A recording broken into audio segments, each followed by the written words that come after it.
I'll call the meeting to order. If you would join me in the Pledge of Allegiance, please. Please rise. I pledge allegiance to the flag of the United States of America and to the republic for which it stands, one nation, under God, indivisible, with liberty and justice for all.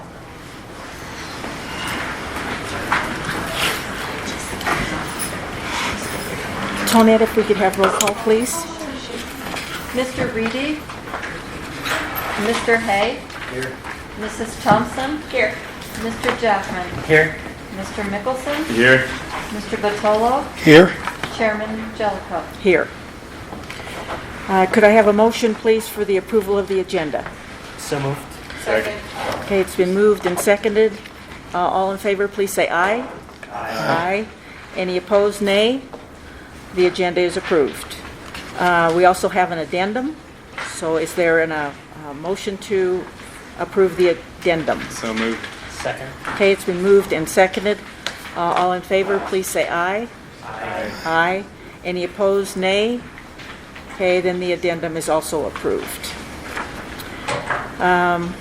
Okay, we're now going to suspend the board meeting and open the public hearing on the budget, on a budget item. So, Mr. Duncan? Let's see, I need a motion to suspend the board meeting and go into the public hearing. So moved. Moved and seconded. All in favor, please say aye. Aye. Aye. Opposed, nay? Okay, then we are now in the public hearing. Okay, so the first item before you is an amendment to the 2018-2019 budget, and this is for the driver's education program.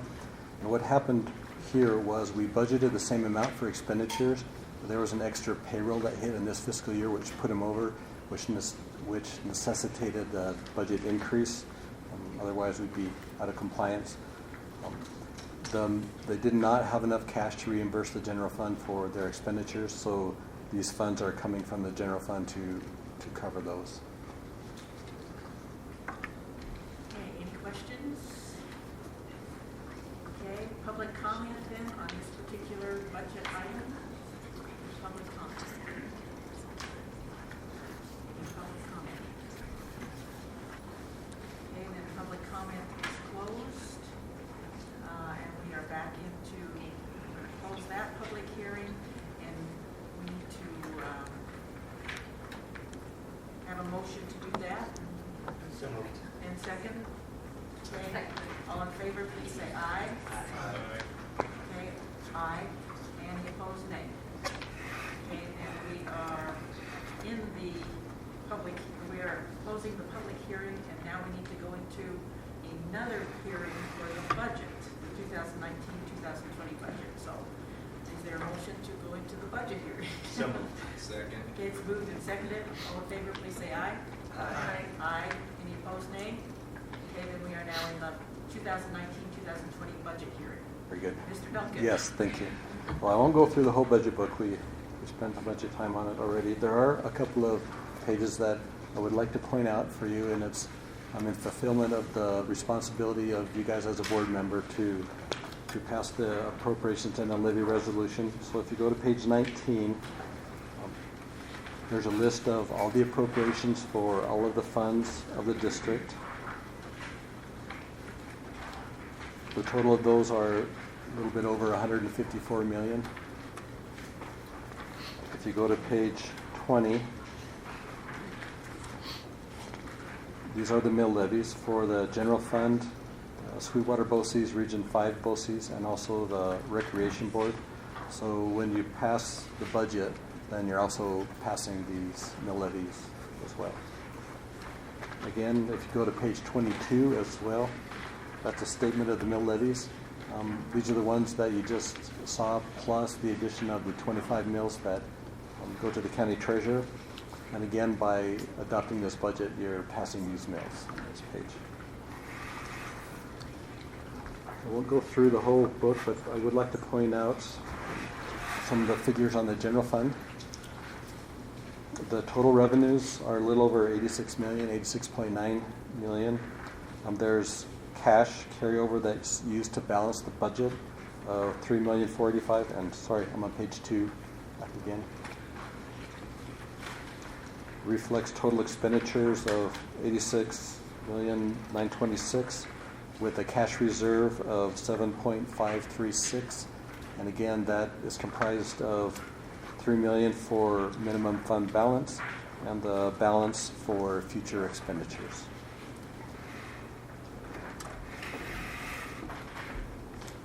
I'd like to open it up to any questions. Any questions? Any questions? Okay, is there any public comment for the budget hearing? Any public comment? Any public comment? Please come forward. State your name. I'm Kurt Barker. Just got a couple quick questions on the insurance side of the budget, if this is the opportunity for that. Okay. Notice that's in your, let's see, which one is it? It's in the budget message, and it's primarily with concerns to insurance, premiums and all. I'm sorry, Insurance premiums. And I know that comes in the later part, but that's all part of your budget too that goes on here. In your budget message, underneath the first paragraph, it says the district's insurance fund experienced a 7.61 decrease in total claims over the this last fiscal year. And yet in the insurance premiums, we're projecting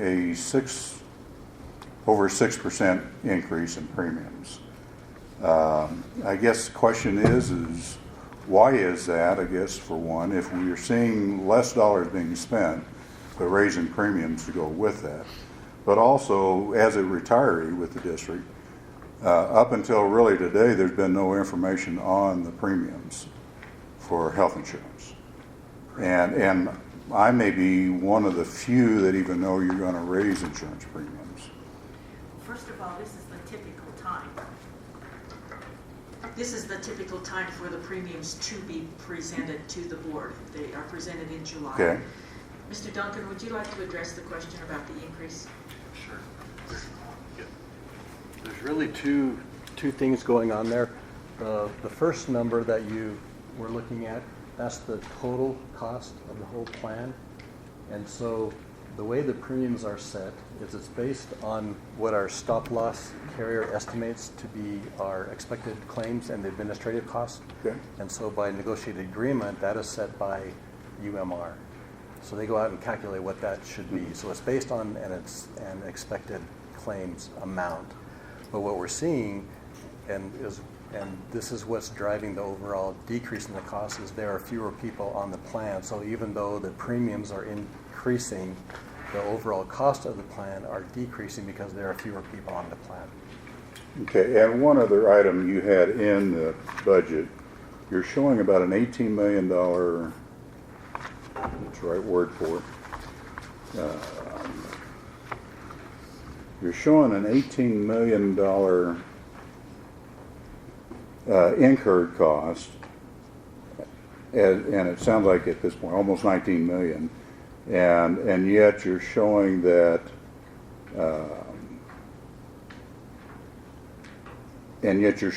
you've only spent so far $12 million. Yeah. So is there another $18 million that's hanging out there, or $19 million that between now and September that you've got to still finish paying for? Well, there are some claims, they're called incurred but not reported. So if you go to the doctor now, they don't sometimes bill you for a while, and then it actually doesn't get paid for even after that. So there's a calculation that they do of how much that's going to cost. So that's part of that number. But the biggest part is there's a stabilization reserve for premiums in that number. And so that's to help the plan weather any storm if there are large increases of year-over-year claims like we've had in the past few years. So that's most of that. There's about 4 years of 15% year-over-year increases in that stabilization reserve. I'd actually like to get to 5 if we could, but that's going to be the largest dollar amount of that in addition to those claims run out, if you will. Okay. All right. I mean, and that's fine. I guess where I was kind of really at is, as far as at this time of you're approving a budget, and yet you have really not notified, I think, retirees anyway. You may have staff. This is the typical time when Right. we don't have the information until just now. Okay, And that's but this is, going back the last many years that I can remember, is that the premiums are adopted for the following year at the July meeting. Yes. So this is the typical. And I do know last year that we did have meetings ahead of the budget, and that's where discussions were coming up, and then there was proposal for increases in premiums and that kind of a thing, and that didn't happen this year at all. That was when there were changes to the plan. I think that's when there were changes to the plan. The grandfather plan was going away. Right. All Yeah, those there- kinds of things. So those were special circumstances. Okay. The normal routine is that the premiums are presented to the board at the July meeting, and they're part of the budget. So Okay. it is a separate item, as you said later on. But this is typically the time when these Okay. rates are approved.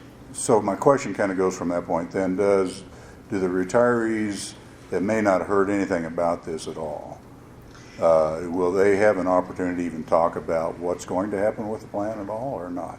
Well, there's This no is changes- preset now, There's isn't no it? changes to the plan this Right. year. It's simply the Premiums. rate. It's just simply the Premiums, premium. yeah. But it's one of those things that we don't have a lot of control over either.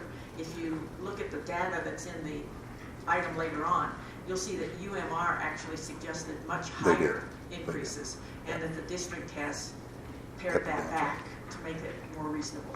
Yeah, and I was just looking at the statements of 7.6% less in claims. And again, not any time to really look at the information until really Yeah. today sometime frame, so. Yeah.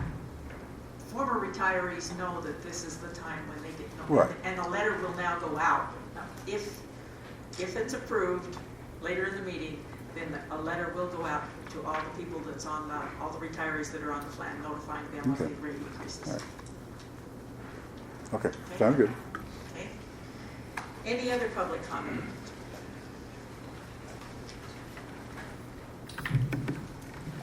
Mark Cholock, SEA.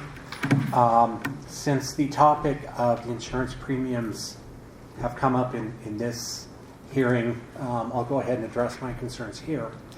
My understanding from what Mr. Duncan explained is that the reason for the savings in the plan are because of fewer people being on the plan.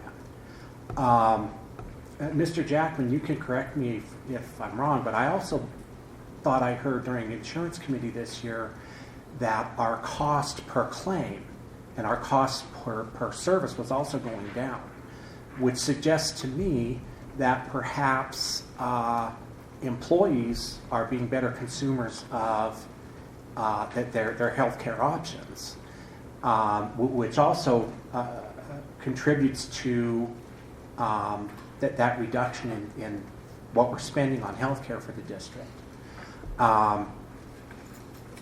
To have those, and then we've reduced what we're spending on healthcare, and yet with the restructuring of the plans, families are paying a lot more in their healthcare, in particular on prescriptions. I know for my family, we went from a few dollars a month on prescriptions to close to $500 a month now.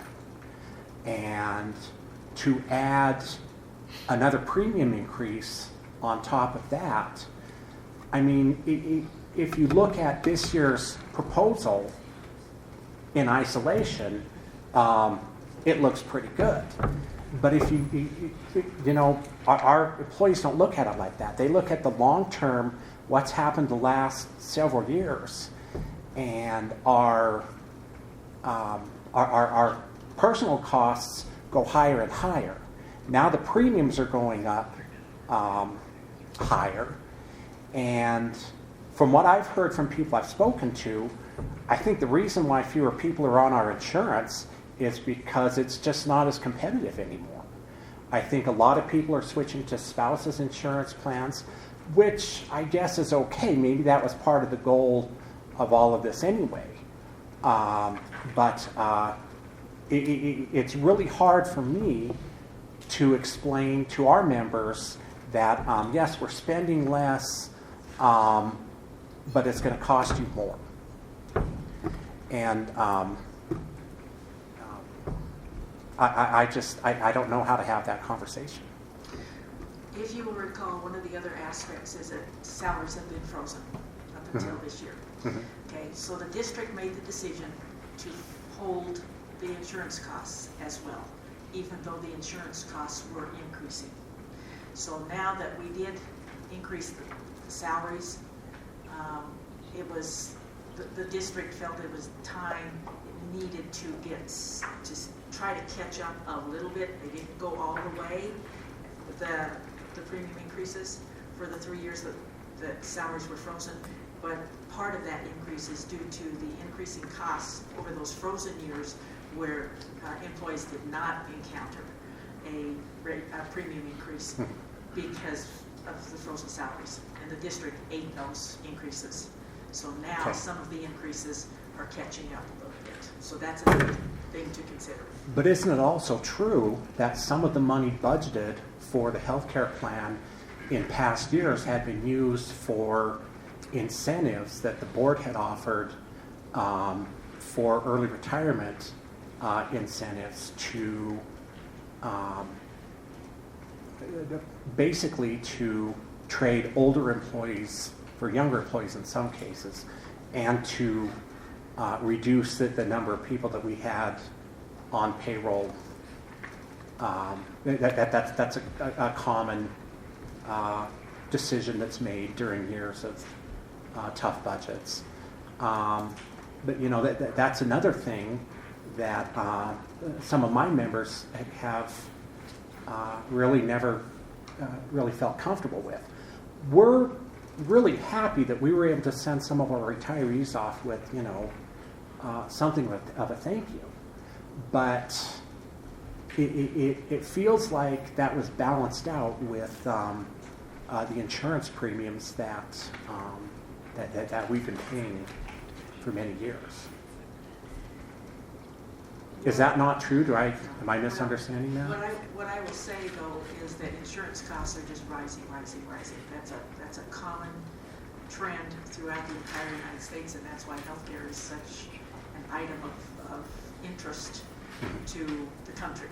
So, you know, those costs are passed on to us, and then we're left to pass them on to our employees when we had the funding to do it, or when we were able to increase the salaries so that we felt like employees weren't encountering increases when they weren't getting increases in pay. We ate those increases. Now we have to play catch up a little bit. Okay, thank you. Somebody add anything? The only thing, I think the 1 year that you were referring to, Mark, was the year that the district had legislative cuts of approximately $6.1 million. And one of the fortunate things that we did have in that year was that insurance claims were down, and we were able to offer the early retirement incentive. And thank goodness it worked out the way that it did, because otherwise for the younger employees, we would have lost those teachers. And one thing that we know with that is we lost a lot of experience when they retired for our retirees. But you can see it with the teacher shortage that is happening now in the district. When employees leave the state, when they leave the district, the teachers, they don't come back. And I believe the 1 year that you were referring to, it was insurance claims that were lower that year that we were able to offer the early retirement incentive. And there were 25 employees that were certified that took the incentive for that. And thank goodness it was because of the lower claims. Otherwise, what would have happened, the result for that is you would have had a reduction in force and you would lose the employees with less experience. And we were able to avoid that during that year and work through those tough budget times. Okay. Does the board or Ms. Superintendent have anything to say on why we're facing a teacher shortage and why recruitment to our district in particular seems to be difficult?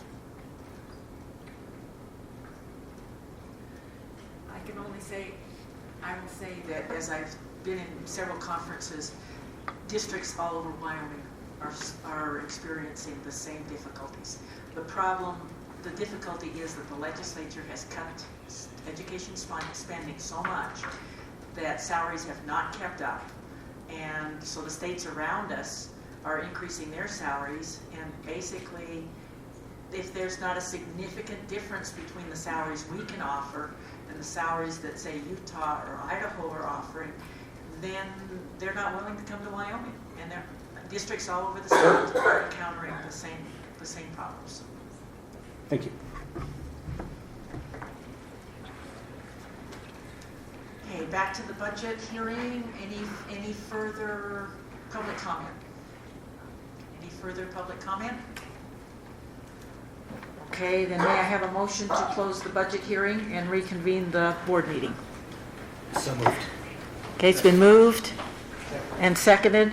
All in favor, please say aye. Aye. Aye. Opposed, nay. Okay, we are back into the regular board meeting. Madam Chair, may I raise a parliamentary inquiry to see whether it would be appropriate to discuss the board's stance on expected conduct of public feedback? Please proceed. I don't know if everyone is aware, the nature of the feedback that was provided to both the district social media page and on other social media pages in our community did not, one, stick to the issue that people were concerned about, and two, was directed specifically at employees of the district. And for my part, as a member of our board, I would not find it appropriate for a member of the board, for a district employee, or for a member of the public to interact with or direct that kind of commentary towards anyone. Right? It's not productive to this process. It's not productive to what we do, and it is certainly not something that as a board member I condone or feel is acceptable to attack individuals. We're better than that, and I think the board should make a public statement together saying that that is not something that we will condone or tolerate. Any other discussion? Any other discussion? Okay, you have a letter that I sent out via email last week. It's in front of you. Does anyone want to comment, or is there a motion to approve? So moved.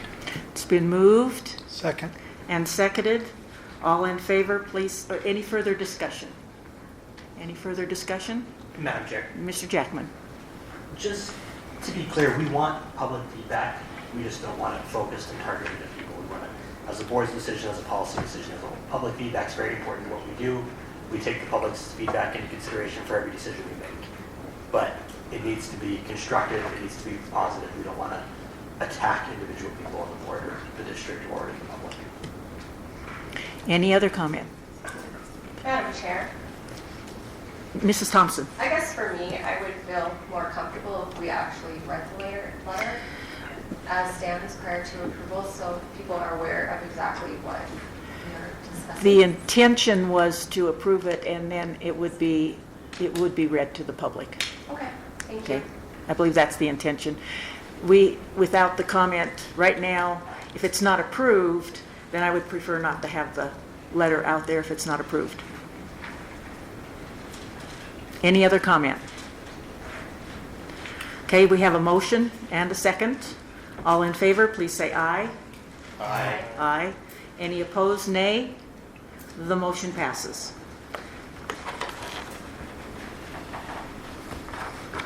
Okay, to our community.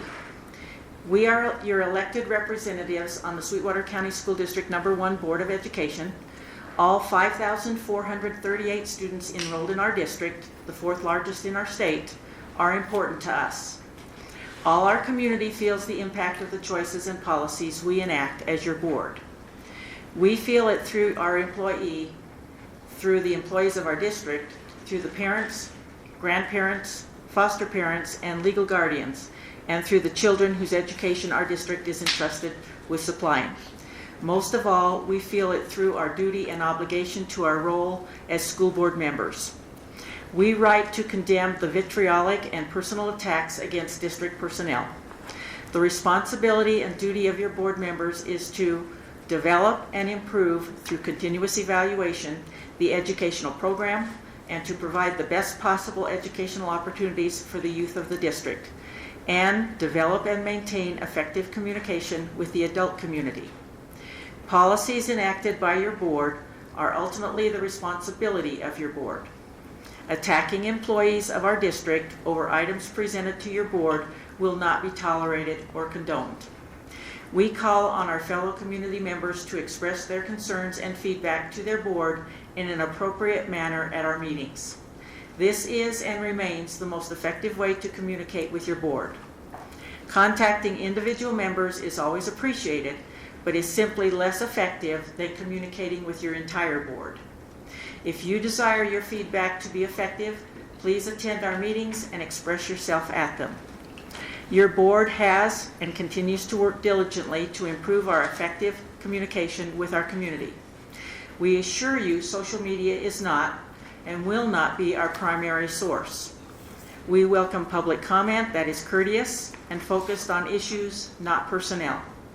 Concerns about individual employees are to be addressed following policy KLD found on our district website.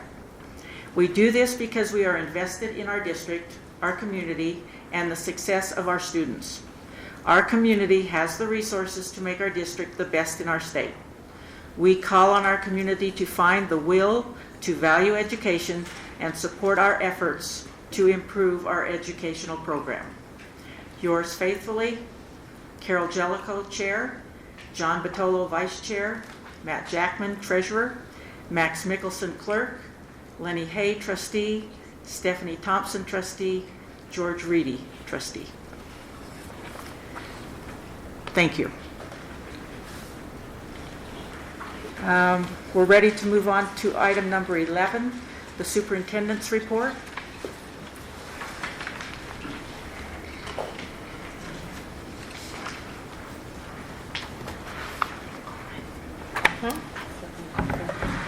Oh, was he ready? He's ready. Okay. Please. Thank you. Good evening, Chairman Jellicoe, Superintendent McGovern, and members of the board.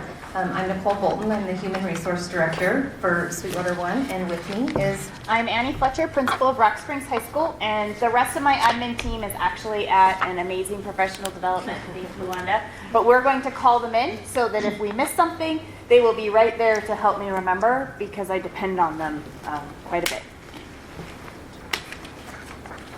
So if we'll give a minute just to call them in, because a lot of feedback has come from the high school, and I don't want to miss something if you guys have some questions. And then they can listen and let us know.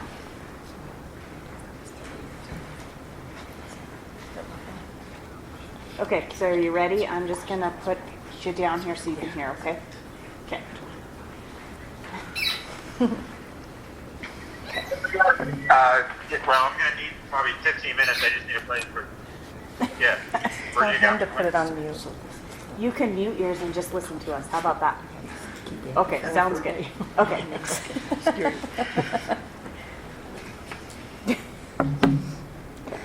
Okay, I think I can talk loud enough that I'm going to stand over here just so my back's not completely facing everybody as I start the presentation. But we are presenting on the proposed attendance policy, and then there's a little portion of the graduation policy that we are presenting and want to go over, and it kind of ties in with this. So we're going to end the presentation with that, so tying the two together. But first I want to start off with explaining the policy committee and the procedures. So our district has a policy committee. It's organized of 15 representatives of all aspects of the district. I am in charge of running the policy committee, so I'm not a voting member, but I bring the policies forward. We have discussion, and so the process works as such. I bring it forward, we have discussion, we make adjustments of what, based off of discussion, data, whatever's been brought forth. It just varies. Sometimes it's just the law that's making us change, make an adjustment. After the policy committee has agreed to the proposed changes that it would like to make, it sends it out to the district for comment. We come back to the next policy committee and we discuss any feedback that we've received, and then we'll make adjustments to policies from there. After we make those adjustments, the policy comes forward to the board the first time as an informational item, and then it comes to the board the next month as an item to be voted on. I think this has been out on an informational item for a little while. As we get into, and then policies it is the duty of the superintendent to be able to bring any policies to the board's attention that needs adjusted so that we can revise them. We're constantly going through. Some are very old and need to be updated, but sometimes a policy literally can take 7 months from start to finish to get it out of policy committee. And so sometimes it's a very, very lengthy process because none of the decisions are made lightly. And I know there's quite a few of you that have served on policy committee before, so you know. The other thing is as the day-to-day procedures are going on, sometimes we run into issues in schools and times change. And so things are brought up from the principals, even teachers, that need to be addressed. And so really anyone can bring a concern or something up about a policy to be looked at. Now, whether we choose to change it at that time or not is up to the superintendent, and then bringing it forward to the policy committee. So a little bit of background on the attendance and graduation policy. This is not something that has been a light discussion. It's actually been a discussion for almost 2 years. We have been very challenged with our attendance rate, and we know that attendance is directly related to the success of a student in school, of which we're charged with educating and ultimately getting to graduate. And so through this discussion, particularly Mr. Heiser, we're going to miss him. I wish he wasn't leaving, but he was in the role of an assistant principal up at the high school the last 2 years that strictly dealt with discipline and attendance, and then had the other duties on top of that. And so through that, I've had numerous discussions with him. He talked to numerous districts. We did a ton of research. We looked at our data and our trends, and then he actually came and talked to the policy committee about some of these things and the issues. And then from there, the policy committee jumped on some proposed changes that we felt may help us with improve our attendance rates, and ultimately really kind of maybe be more preventative and proactive versus reactive with the students. So that is how that came about. The reason why it is later, we have spent 6 months in policy committee on the bullying and harassment policy. So our current bullying and harassment policy was just blown up into 4 policies. So we have a separate bullying and a separate harassment for student, and a separate bullying and a separate harassment for staff. And literally the minute that got out, we actually held extra policy committees so that we could address the attendance, because it's been on the docket for 2 years. Annie. So when we think about attendance, whether you're thinking about it from a parent perspective, a board member, a teacher, an administrator, it's a pretty essential piece of education. If you're not there, our ability to ensure your learning is drastically reduced. So when we talk about well, why would we target attendance as one of those things to help increase graduation rate or how to increase student achievement? It's kind of a cornerstone. And as Ms. Bolton talked about, there's tons of research out there that talks about the nuts and bolts of how to approach it and where are the proper limits and where are those kinds of things. But it's also very dependent upon the community. And there are things in our current attendance policy that don't match very well with what we believe. And as we go through those changes, I want you to kind of remember that change is kind of scary and change is hard, but sometimes we have to change to do what's best for our community and for our kids. So we need to keep in mind that no matter how brilliant your child is, when you miss school, it's hard. There is no substitute for being with a teacher, whether that's in a virtual setting, whether that's with a parent in a homeschool setting, but there's just not a substitute for being there in that educational setting, for being part of those discussions, for being part of the instruction. So we really want to, in the spirit of Wyoming state statute and in the spirit of what we know is best for kids, do what we can to instill this value of education and to make sure that we're having those conversations regularly and making sure that we're providing opportunities for that conversation to happen and to continue to push towards, kind of our goal of all kids being there and wanting to be there and feeling safe and learning every day. Jump in. Okay. So we are guided by law. Most of our policies are guided by law, and we're expected to implement the law and find ways and present it to the board to approve ways that we can implement it and be successful with our students. I'm just going to go over our current attendance policy, partly because I feel like there's a misunderstanding of things that have been added that have actually been there the whole time. So I want to go over that because when we get to the parts where we're making changes, we're going to only isolate the areas that we made those changes. So the current attendance policy, you are marked tardy if you are not in class within that first 5 minutes of class when it begins. So if you miss that start bell, you have 5 minutes to get there and you'll be marked tardy. It's always been policy. After that 5 minutes, you're marked absent. And that's every period for junior high and high school. For elementary, it's the start of the day, and then if you're checked out before 5 minutes early, then you'll be marked absent as well. We don't just randomly put things in place, and this has been placed in a long time, but ironically, we find patterns. And I know that it's not every parent, but we do come across challenges, and with those challenges, we have to come up with ways that we can try to remedy it. And it's amazing how many parents will drop a kid off late in the morning or pick them up and check them out early just so they don't have to stand or park in line to wait to pick up their kid or drop off their kid. Well, 5-10 minutes doesn't seem like that much a day, but I'm telling you, it's the same kids typically all the time. A kid that is late here or there, obviously that happens. But you figure late 10 minutes here. Well, by the end of the week, that's 50 minutes of instruction lost. Well, we can do the math and add up. And I'm telling you, it's not usually just within the 10 minutes. It's usually 20 to 25 minutes early. And so, honestly, that is why there is a start to end time of when a tardy is initiated versus when an absence is initiated. But that has been in our policy for a while. Excused absences. Right now in our policy, excused absences are only excused if they're necessary and important reasons, and that's at the discretion of the district attendance officers, which right now is your principals, and then it can fall on me. If it needs to go up higher, I'll work with the principals, but the principals are actually the designated district attendance office. So how our policy is right now, if a parent calls in and it's not a necessary or important reason, they have the discretion not to excuse the absence.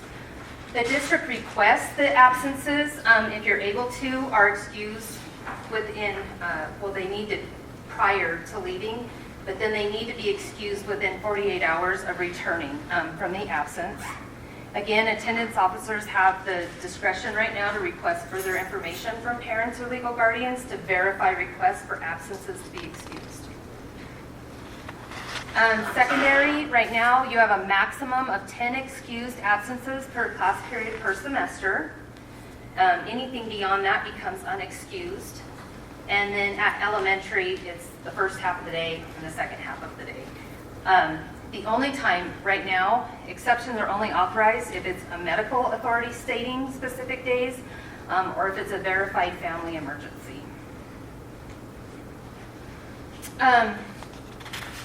So I'll take this one because it seems to fall more at the secondary level. Yes. I think it's because there's grades attached. There's this idea of warnings that you get on your Power School app that tell you a child is missing an assignment. So under the current policy, if a student is excused, they have time to make up that work. We call it days plus one. So if you miss 1 day of school, you have 1 day plus one. So you have 2 days to make up that work upon your return. If you're gone 3 days, you have 3 plus 1, you have 4 days to make up that work. If an absence is not verified or is deemed unexcused, truancies, those kinds of things, the teachers have the discretion to add a 0 for that grade. The work has to be provided, the opportunity for the learning has to occur, but currently the grade can be a 0. For some of our kids, that's huge. That's the way the current policy reads.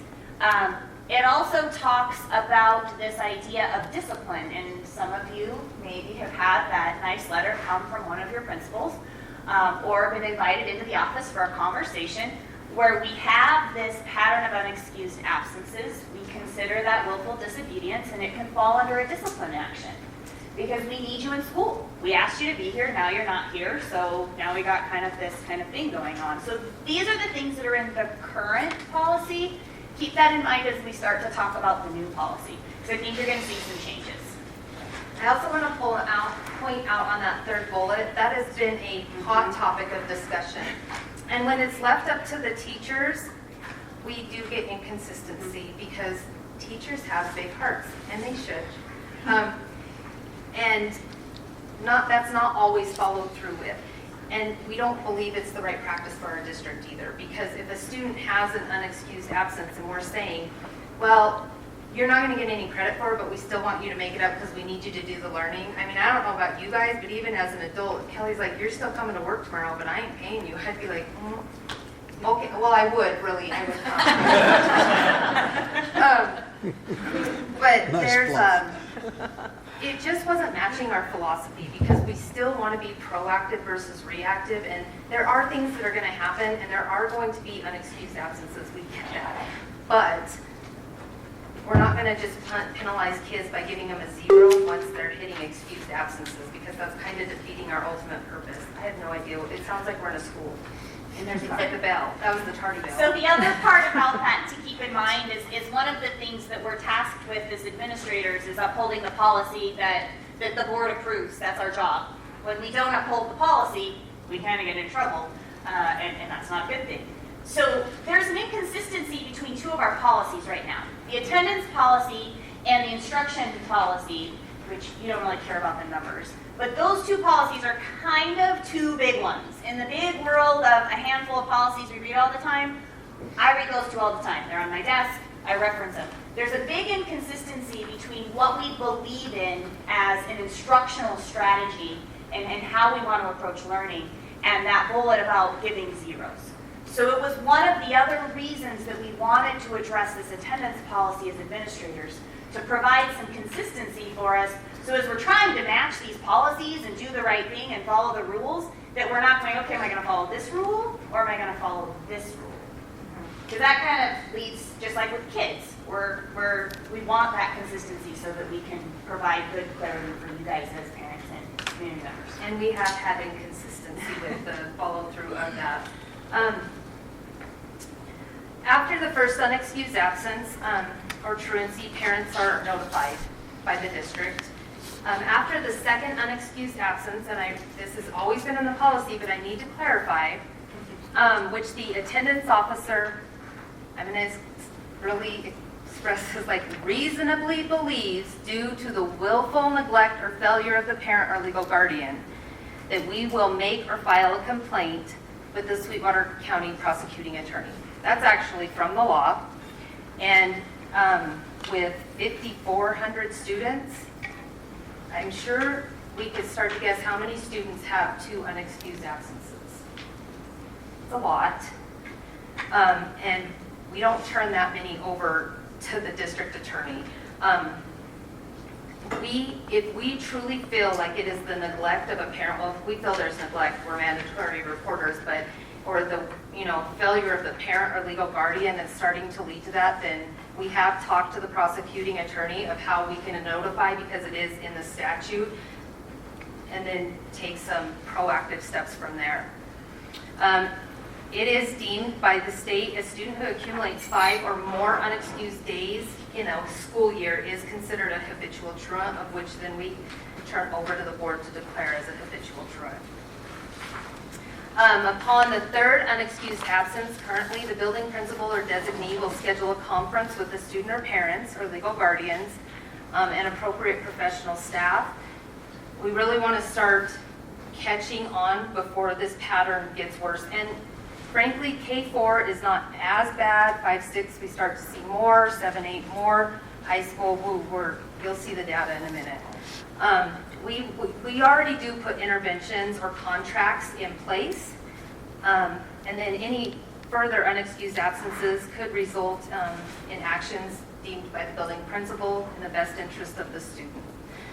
So I'm going to let Annie, and if Fred and them end up wanting to jump in, they've done an enormous amount of research, and really Will's not here to get any credit, but he has done a ton with Fred in pulling data. And our graduation, we're deemed with getting our graduation rate up, but in order for kids to be successful and increase our graduation rate, we need them in school. We can't educate them in school. And so before we go into this, I just want to say, every time kids become habitually absent or are starting to miss, it doesn't just affect them.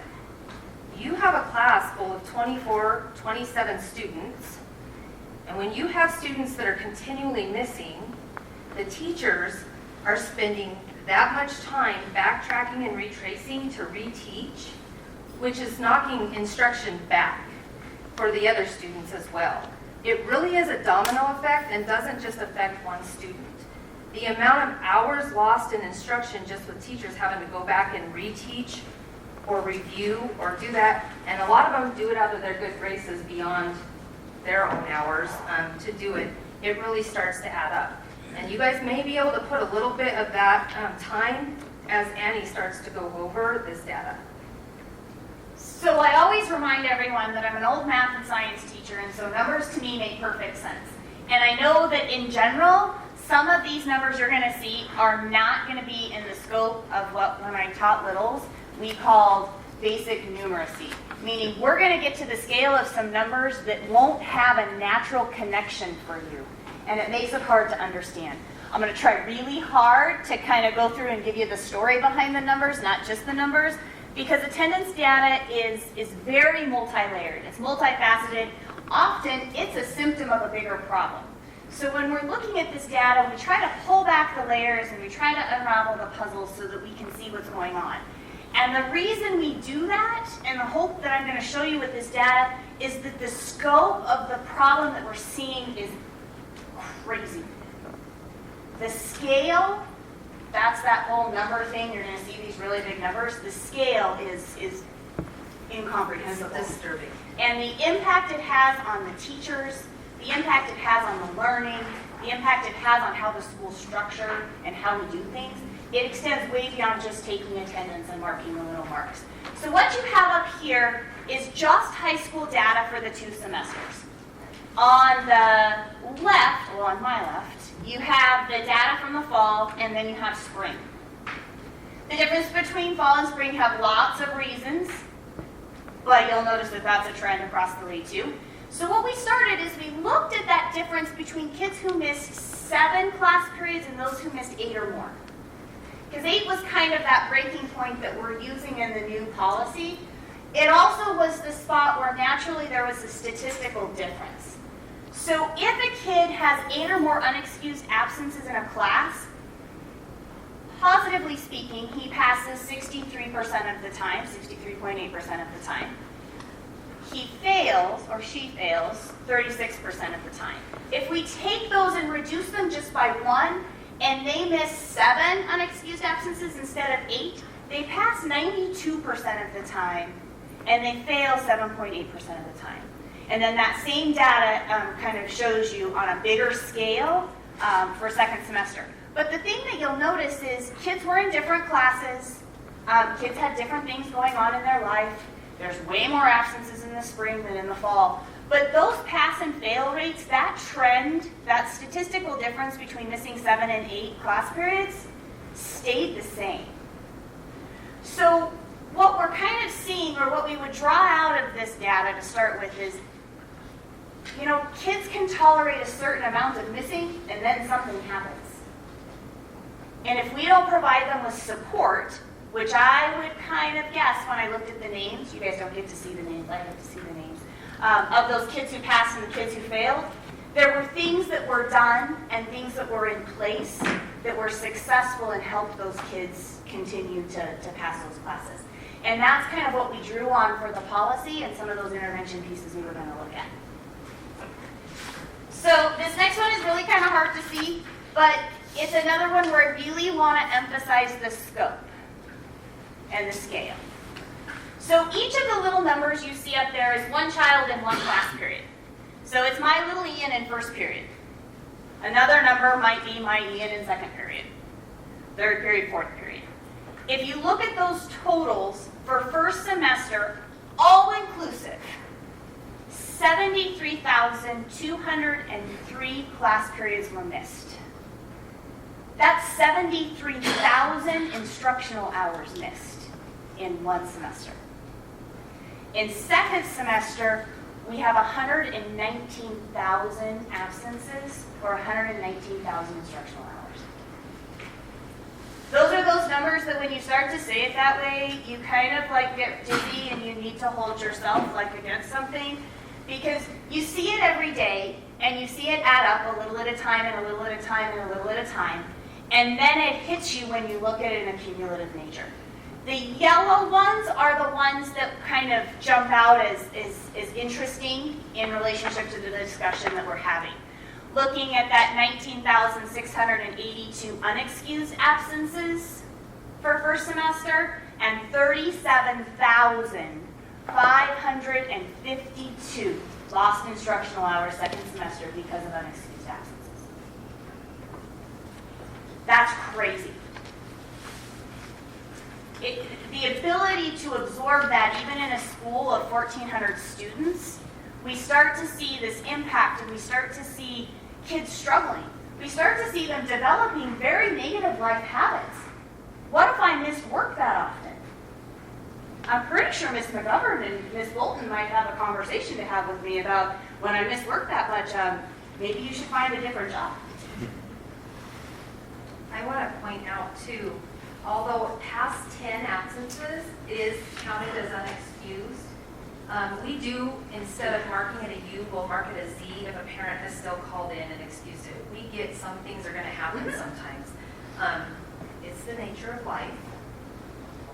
But if you look at the very bottom, that U up there of the 37,000 absences, that's not including the absences that were unverified that we mark as a Z to know that a parent called in and verified.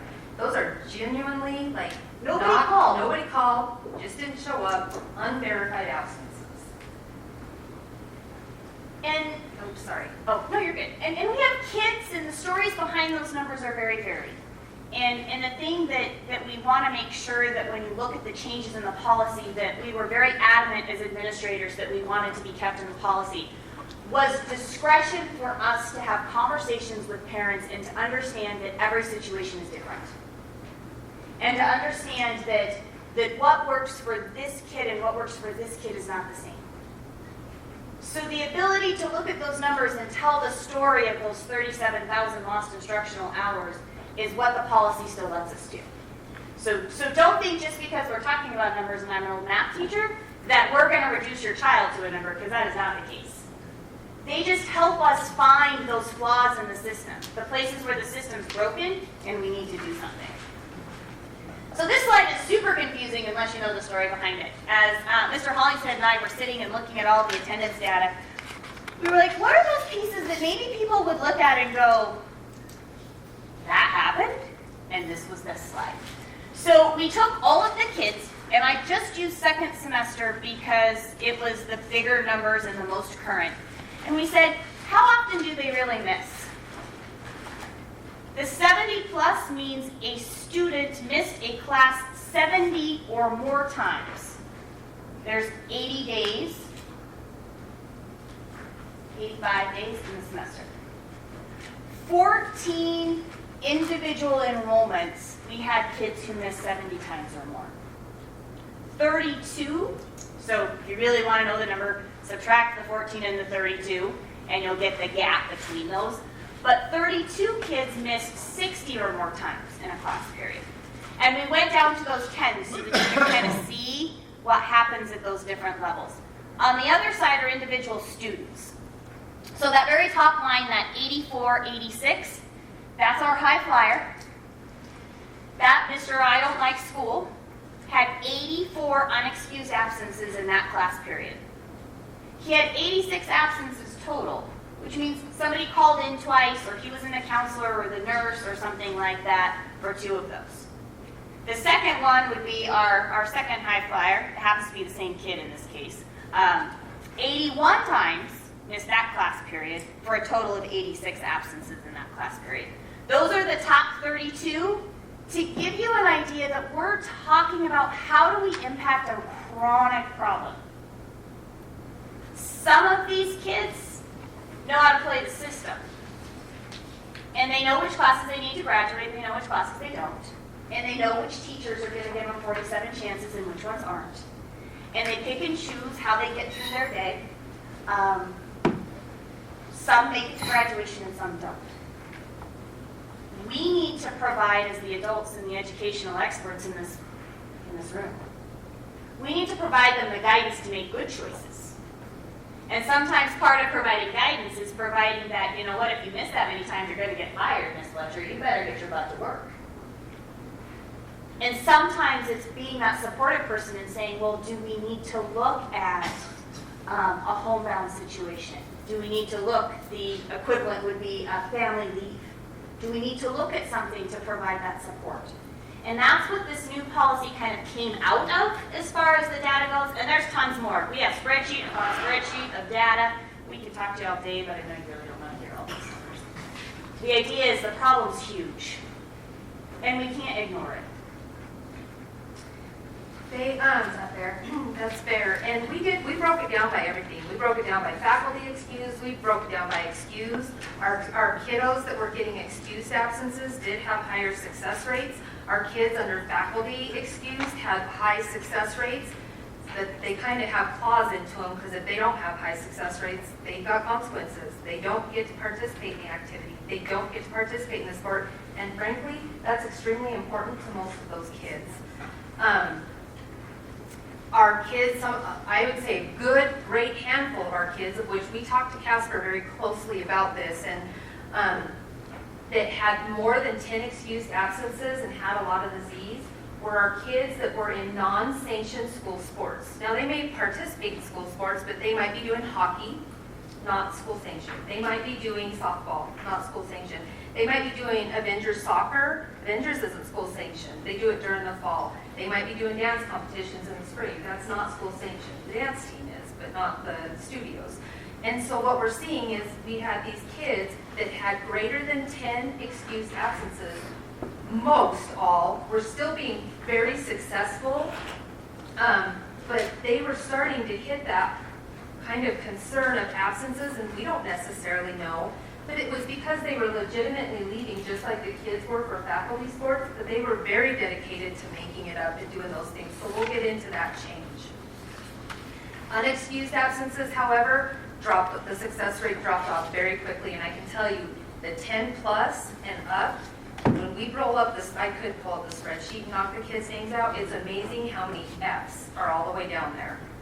All the way down. Just from the unexcused absences. The unexcused absences truly was the trend. So I'm going to move into our proposed changes. First off, we did go from 10 to 5. I'm going to jump to the second one first. We did go from 10 excused absences to 5 excused absences per semester. Excuse me just a minute. Oh, yes, go ahead. Mr. Jackman. So I guess what you're saying is that the policy isn't hurting kids that aren't already hurting. Right. Is the new changes, right? It's all. Right. Right, and I have those exact, for your question, I went through and I looked kid by kid based on what happened second semester, and if there would have been any, and of those, who did we intervene with similar things to we would have done in this new policy, in order to do that. So after I can show you those, they have kids' names attached, so. Oh, no, I understand. Yeah. So it's one of those- I also went through the elementary with parents and claiming chronic illnesses. I was looking at medical excused absences and things like that to kind of measure out the data, which I'll get to in the proposed changes as well. Did that answer your question? Yeah, and then I've got one more. Of the 120,000 in the spring, we had 1,490-ish students. 1,200, okay. and 80, That makes almost it, that makes it 1,300. even worse. Oh yeah, no, it's bad. It's awful. Okay, When thank you you. start to put it in scope, that's when you start to kind of go, we have got to do something. Yeah, this definitely was not an arbitrary decision. There's been a lot of discussion and concern behind it. Before we move to the proposed changes, are there any other questions? Any other? Any? And I am happy to sit with you guys and look at the more detailed data. Yeah. It makes it very, very abstract for you guys to see giant spreadsheets without kids' names on the sides and not know how they're doing those things. And so we can muddle through that if you have more questions. Any further questions? We can't do public comment. Mr. Batolo? So, Mrs. Fletcher, if I'm understanding this correctly, yourself and your staff started looking at this in a very specific way. And because of that information, you brought your concerns to our policy committee? Yes. So this was a direct intervention brought from the school to the policy committee? Yes. So if we were to say, who made this happen, or who had this? It was my team. Okay, and I don't mean that as a No. I think sometimes people get confused about how these things come to policy committee, and sometimes there's misconceptions about who decides that it'll be there. It literally can be, Ms. Bolden, anyone that's on that committee that can bring a concern and bring the data and say, hey, we got to take a look at this. Yeah, it's always centered around the students for sure. I mean, there's some that, well, everything is centered around the students, but there's some that we are just quickly changing because of a statute that changed or whatnot. But Annie can take all of the, I'm going to say credit for this, but I could say that it's exponential at the high school, yes.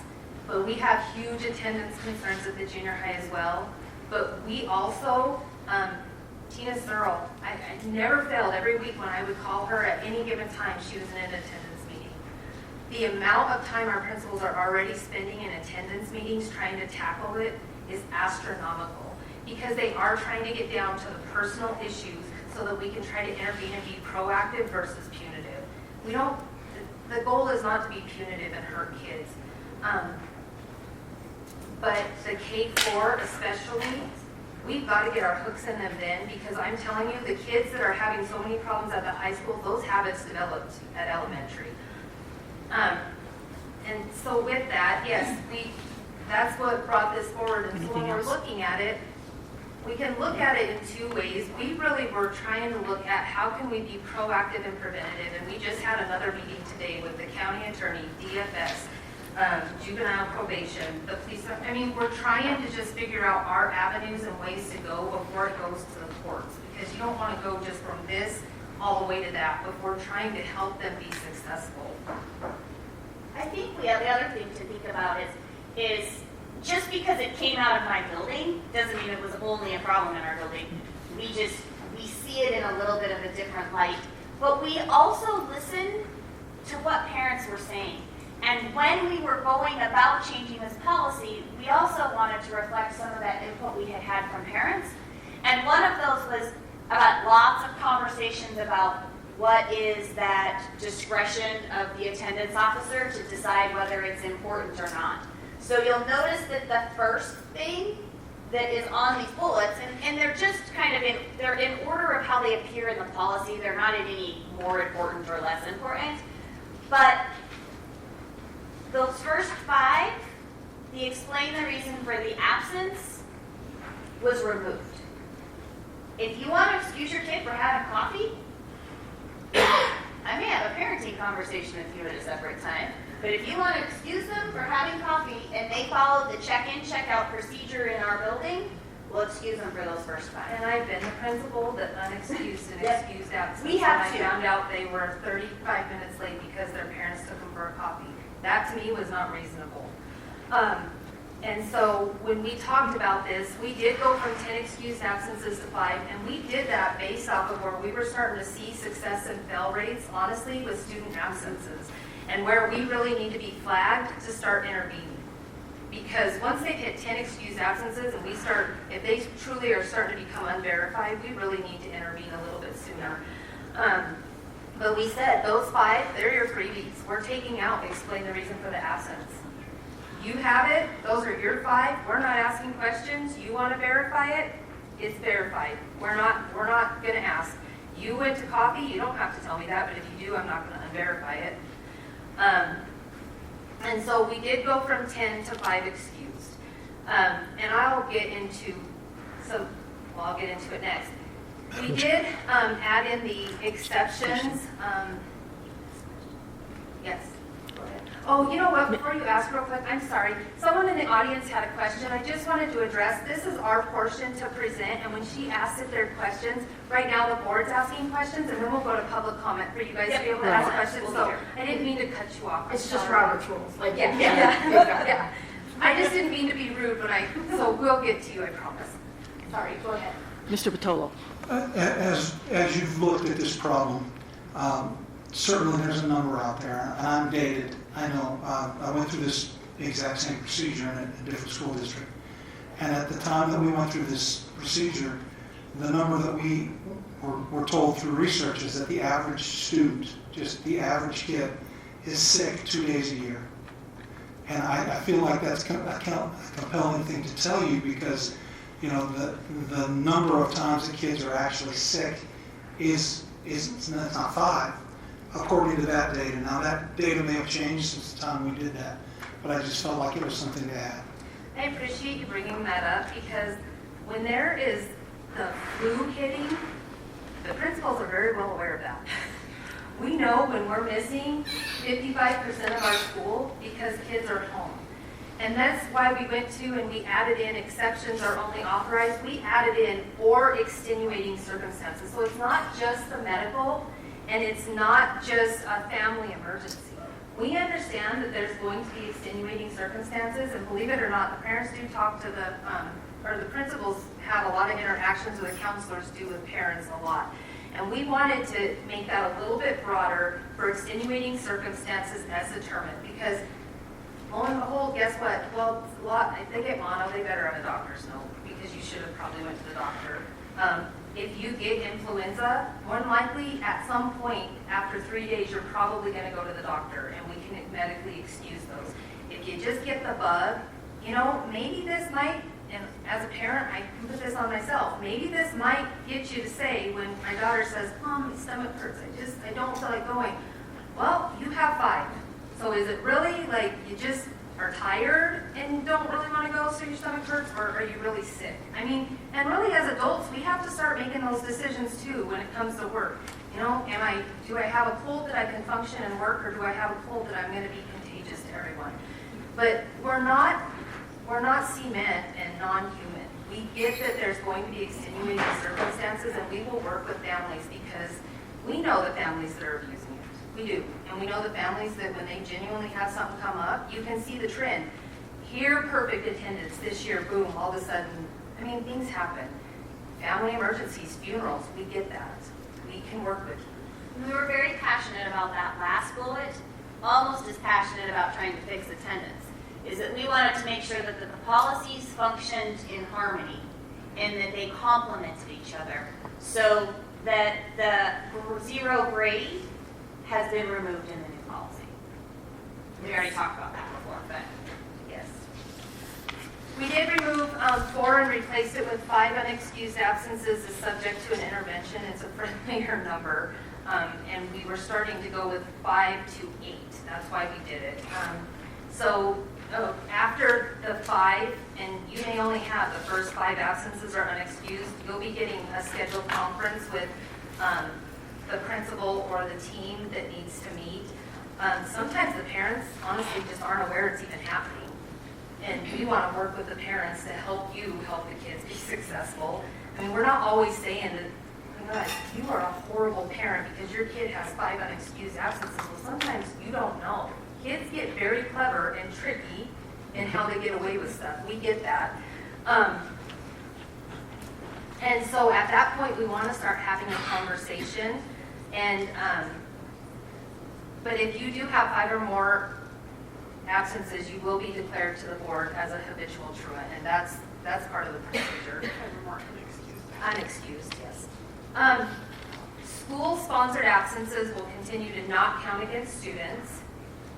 Student absences for organized sports and activities that are not offered by Sweetwater County School District Number 1 will not count against the student if the student's grades satisfy the same eligibility criteria as any school-sanctioned activity. We already have a process in place for pulling eligibility. We will work with the clubs, the dance studios, the hockey association. They've got the list of names. They can give it to us, and in Power School, we can make a group so that it is easy for us to pull those and pull an eligibility check. Now, we can't stop you from going when it's not a school-sanctioned sport, like you have to if it is. But we won't count it as a faculty excused if you're not meeting our eligibility criteria, and that's only fair. If we're going to expect any of our student athletes and students and activities that are under our eligibility criteria to have to meet that, then if we're going to give you that exception to do that and not have it count against you, then you need to meet those same criteria. And this came out of some deep reflection as to how can I have a student who misses 20 days of school in second semester because they're in a spring sport and a winter sport and still be top of their class. And as we dug deep into how does that happen, what does that support system look like, it looks like weekly eligibility checks by a coach, by Mr. Jasmine's office, by being told, you're not going if your grades are crappy, get your butt in gear. It's those things that we want to lovingly support all activities. Because we know when kids are part of a group, they feel like they belong, they feel like they're valued, they feel like they're contributing to something besides school, whether that's being part of rodeo, whether that's being part of hockey, whether that's being part of a traveling dance club, whatever that something is, we want to value that and provide them the same type of guidance and support that we provide our athletes and our activities participants. So we're really excited about how this can help positively influence those kids while at the same time giving them that validation that what they're doing is just as important as if it was attached to a school, which it is. That's how we become a community, is we value each other. So that one was another one that people kind of don't know. I don't know if you guys want to. And there was conversation in the policy committee like, oh my gosh, how are we going to possibly... I think we have a plan. But we talked to Casper at length because they are implementing this and it's been very successful. And as we started to talk, we were like, oh, well, that really is not that hard. And as a parent in junior high, I have a kid that was in competitive dance and soccer and missed over the 10 days and started to get the Z's and got threatened with, you're going to get zeros, even though she's a 4.0 student. I would have really appreciated that because if she was failing as a parent, I wouldn't have let her go. But she was doing the same thing as the kids playing basketball and track, but she was getting punished for it where they weren't. And so, I can't use other kids as examples. We only can use our Yeah. own. So it's not that It's we a don't verbal love thing, your kids, but we can share all the information we want about our kids. So it matters because we had a ton of kids that were hitting over that 10 excused because of that. But they were being very successful. And credit to the parents. You were holding your kids accountable to holding their grades up. But with this also comes other attendance things. Our athletes and our students that are in sanctioned activities, they also have attendance requirements. You know, if they miss one period on the day that they're if they miss one period now, they don't practice. Or they don't go on the trip. I mean, it's strict because they do miss a lot of school for the other things. So, medical absences will not count against students.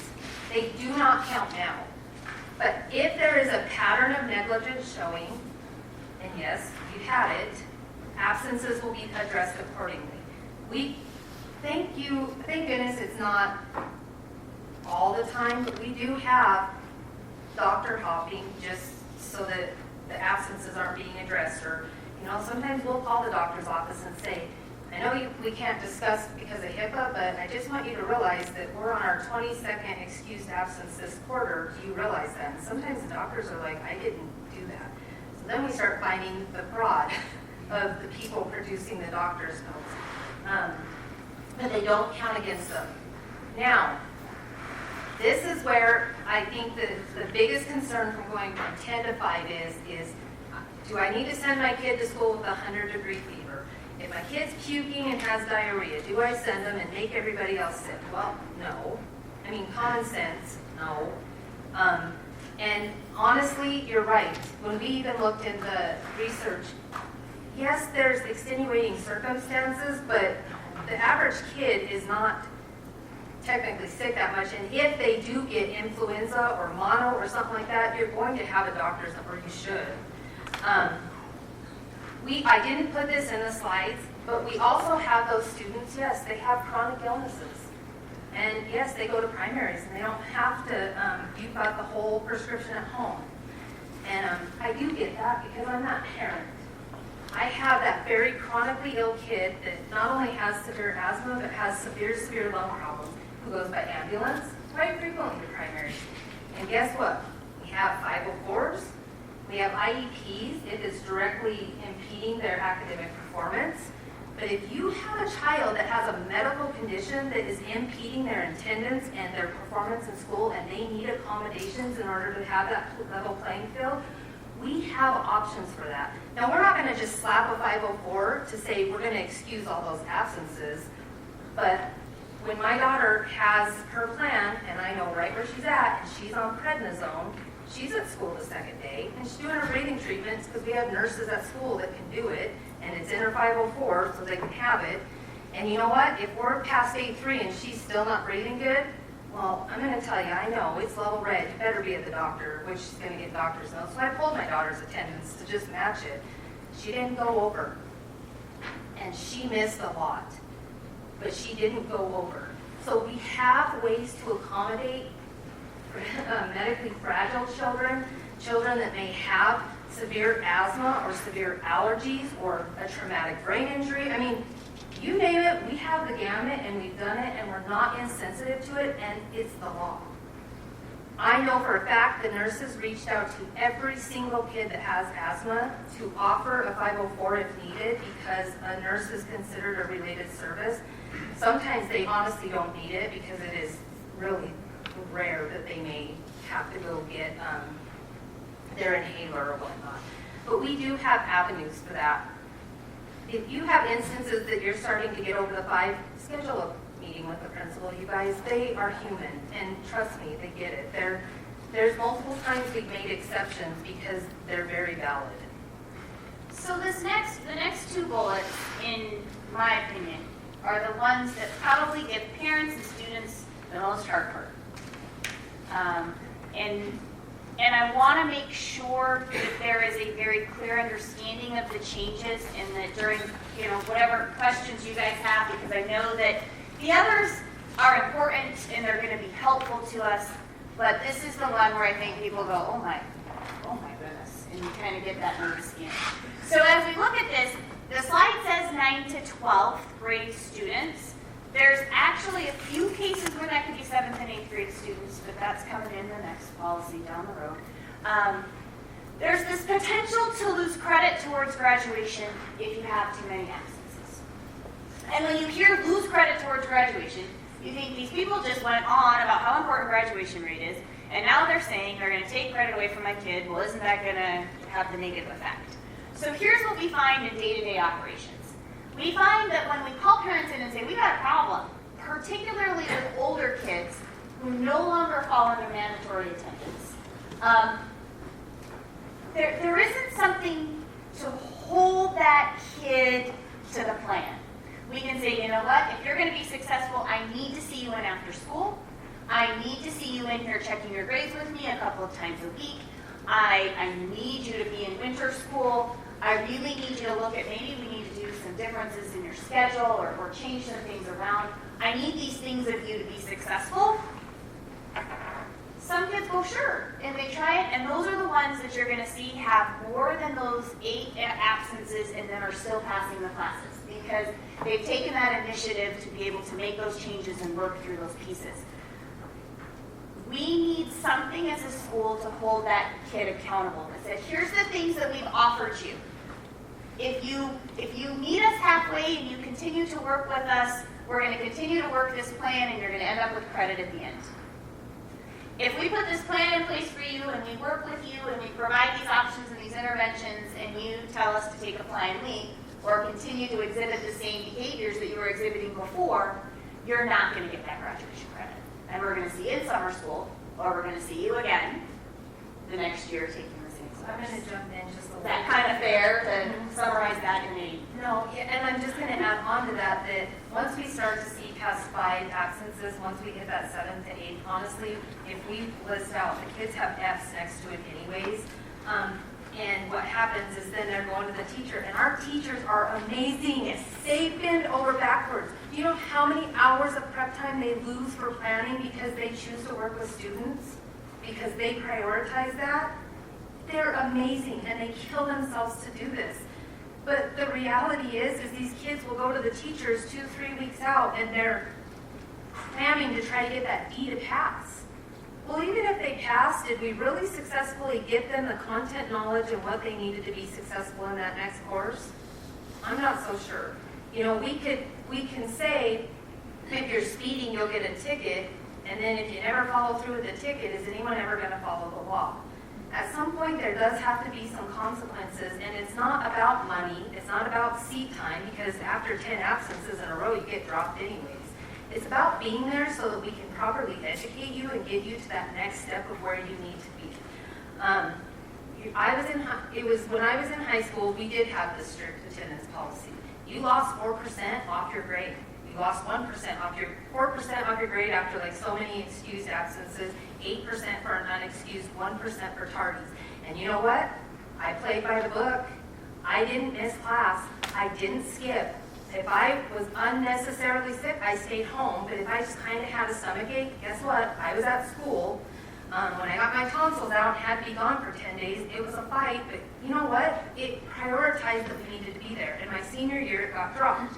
And all of a sudden, except that when I got caught, yes, I had the appearance that I got in big trouble. But I'm going to tell you, knowing that I wasn't going to get 4% off my grade, wasn't so important to get back from lunch so fast. And you know what? Where I could have had A's, and I probably would have with the other attendance policy, I was pulling C's, which was not okay, and I got in trouble. But the fact is we have a lot of kids playing that game, because what are you going to do to me, right? And the fact is it is important. It is important. And it was a night, we ended up being one of the smaller graduating classes, and we were supposed to be the largest. So you can't tell me attendance doesn't play into that. So the way that we're going to try to work this, and it's going to be a work in progress. We're not going to say we're going to hit the ground and everything's going to be smooth from day one. We've got a good foundation ready to go, but we know it's going to need a little adjusting as we work through things. So if your student happens to be in that boat where we had the conversation that you're working the plan with Ms. Fletcher and your counselor and your teacher in order to keep that credit, your grade's going to be reported as an incomplete. And that incomplete is kind of pulling the place saying, we're not quite there yet. We're working a plan, we got something going, you don't get the credit yet, but there's still hope. We still got the hope that the credit's gonna be there, and we're gonna hold that incomplete, and then we'll replace it with the grade when the students complete the plan. So the idea is to make sure that we're providing the same type of opportunities for all students, and that this is one more step in our process as administrators, and with the hope and the help of the board, to make sure that we're reducing the amount of chance there is in your education. If you happen to draw the teacher with the softest heart in the universe, who gives 47 chances. There's a lot of them. There are a lot of them. They give 47 chances and is going to be there until, no kidding, the Thursday before graduation until 8:30 that night, working with a kid to try to get the kid who missed 55 times the credit necessary to walk across the stage. If you happen to get that teacher who puts their own needs on the side for that, or you happen to get the teacher that said, no, the rule was you missed, you got a 0. This process involves the counselors and the administrators at the school level to make sure that the process is equitable. And that all kids get access to the same type of, you blew it, that one's a no credit, or here's your chance, let's see what we can do to support you. So some people are like, well, what are you talking about an intervention?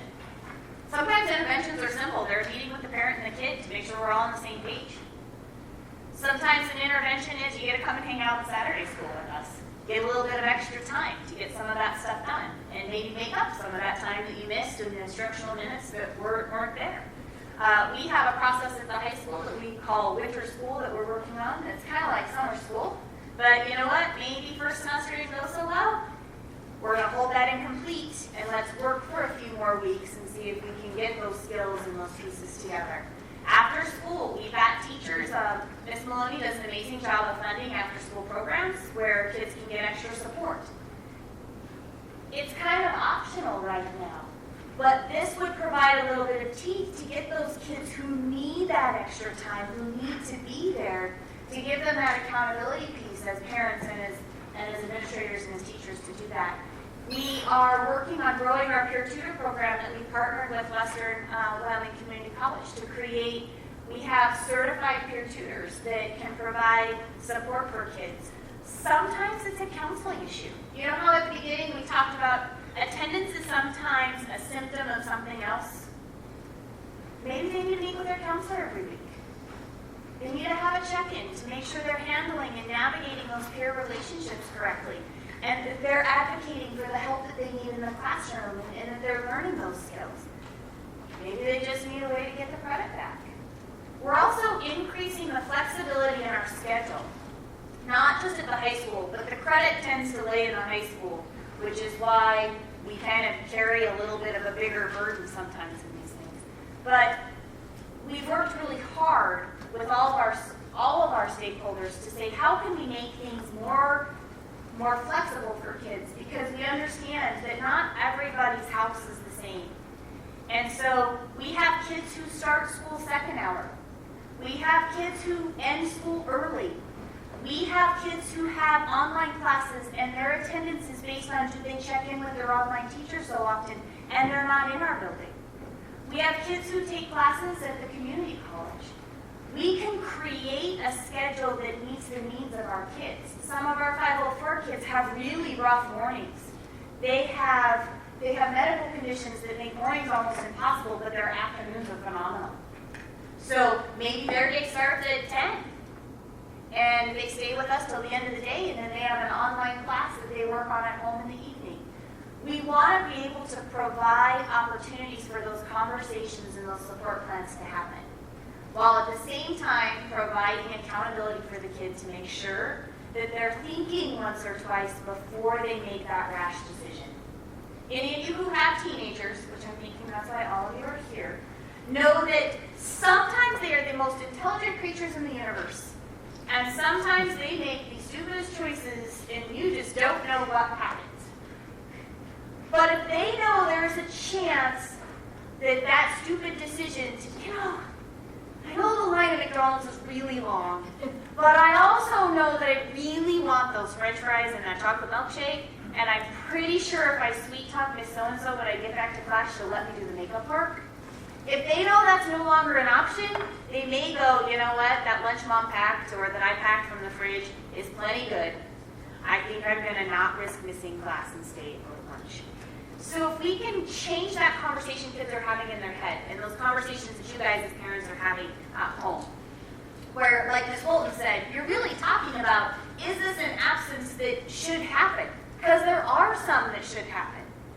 Or is this one of those absences that if you were an adult, you'd suck it up and go to work? And we've all been there. And we've all given in to the kid who, at the halfway through the day, they're bouncing off the walls, and you're like, really? I stayed home from work, if you stayed home from school, we probably should have toughed it out and tried it. If this provides a point of conversation for families to start having that conversation, my hope as a high school teacher is that it's helping the kids develop that thinking process so that when they're employees, when they're college students, and I'm not there over their shoulder going, you should get out of bed and go to class, that they'll have those skills ingrained in them because we started when they were itty bitty, and now they're all grown up, that they'll be able to self-regulate in such a way. So before we go into that next slide, when we pulled up just by period, I'm sure you guys can imagine, first period, lo and behold, had almost triple the tardies and absences. And not far behind that was the period right after lunch. We are doing lunch different at the high school. We know that that high school is overcrowded. We know that they can't all fit in the cafeteria. We know that they can't all get through line. And so our amazing food director has really been problem solving, and we have hot serving stations and new vending machines that vend salads and fruits.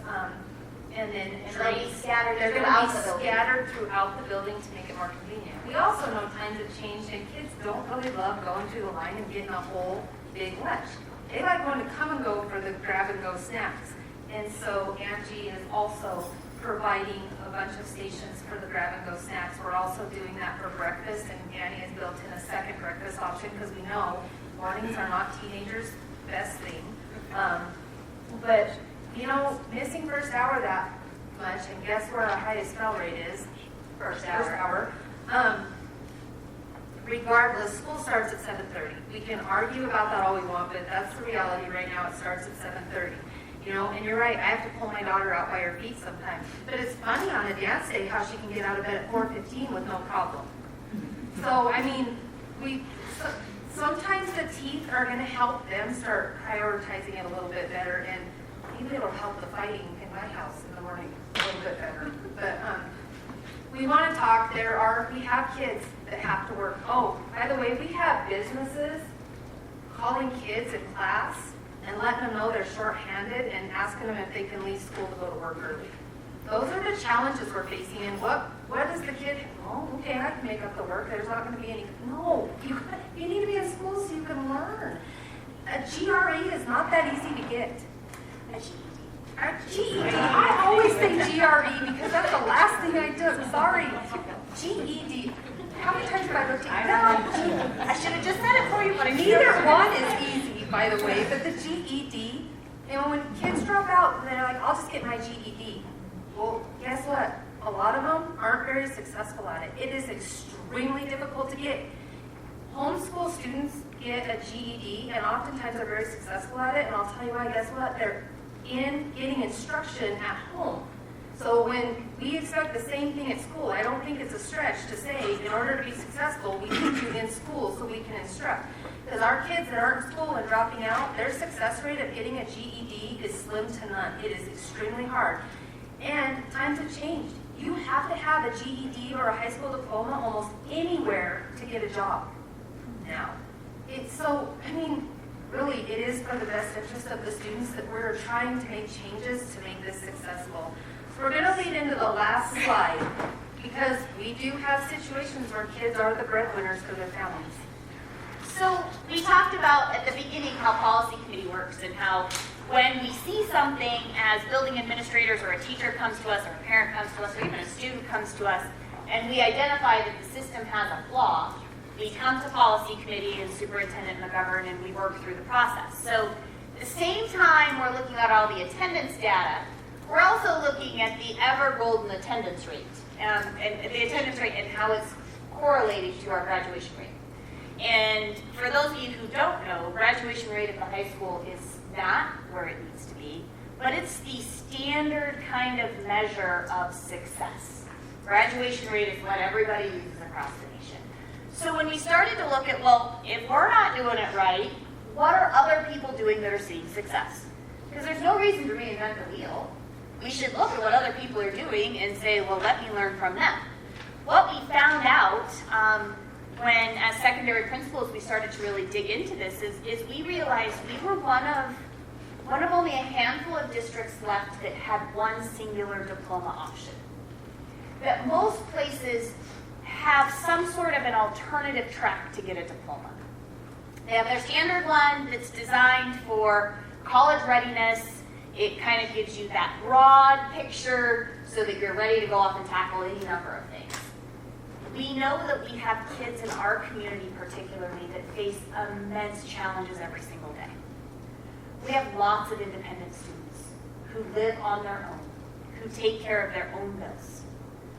We have students who, there is a parent at home, but the family depends on the income of that student, or the time that that student can give to a younger sibling, or their caregivers for a sick older adult.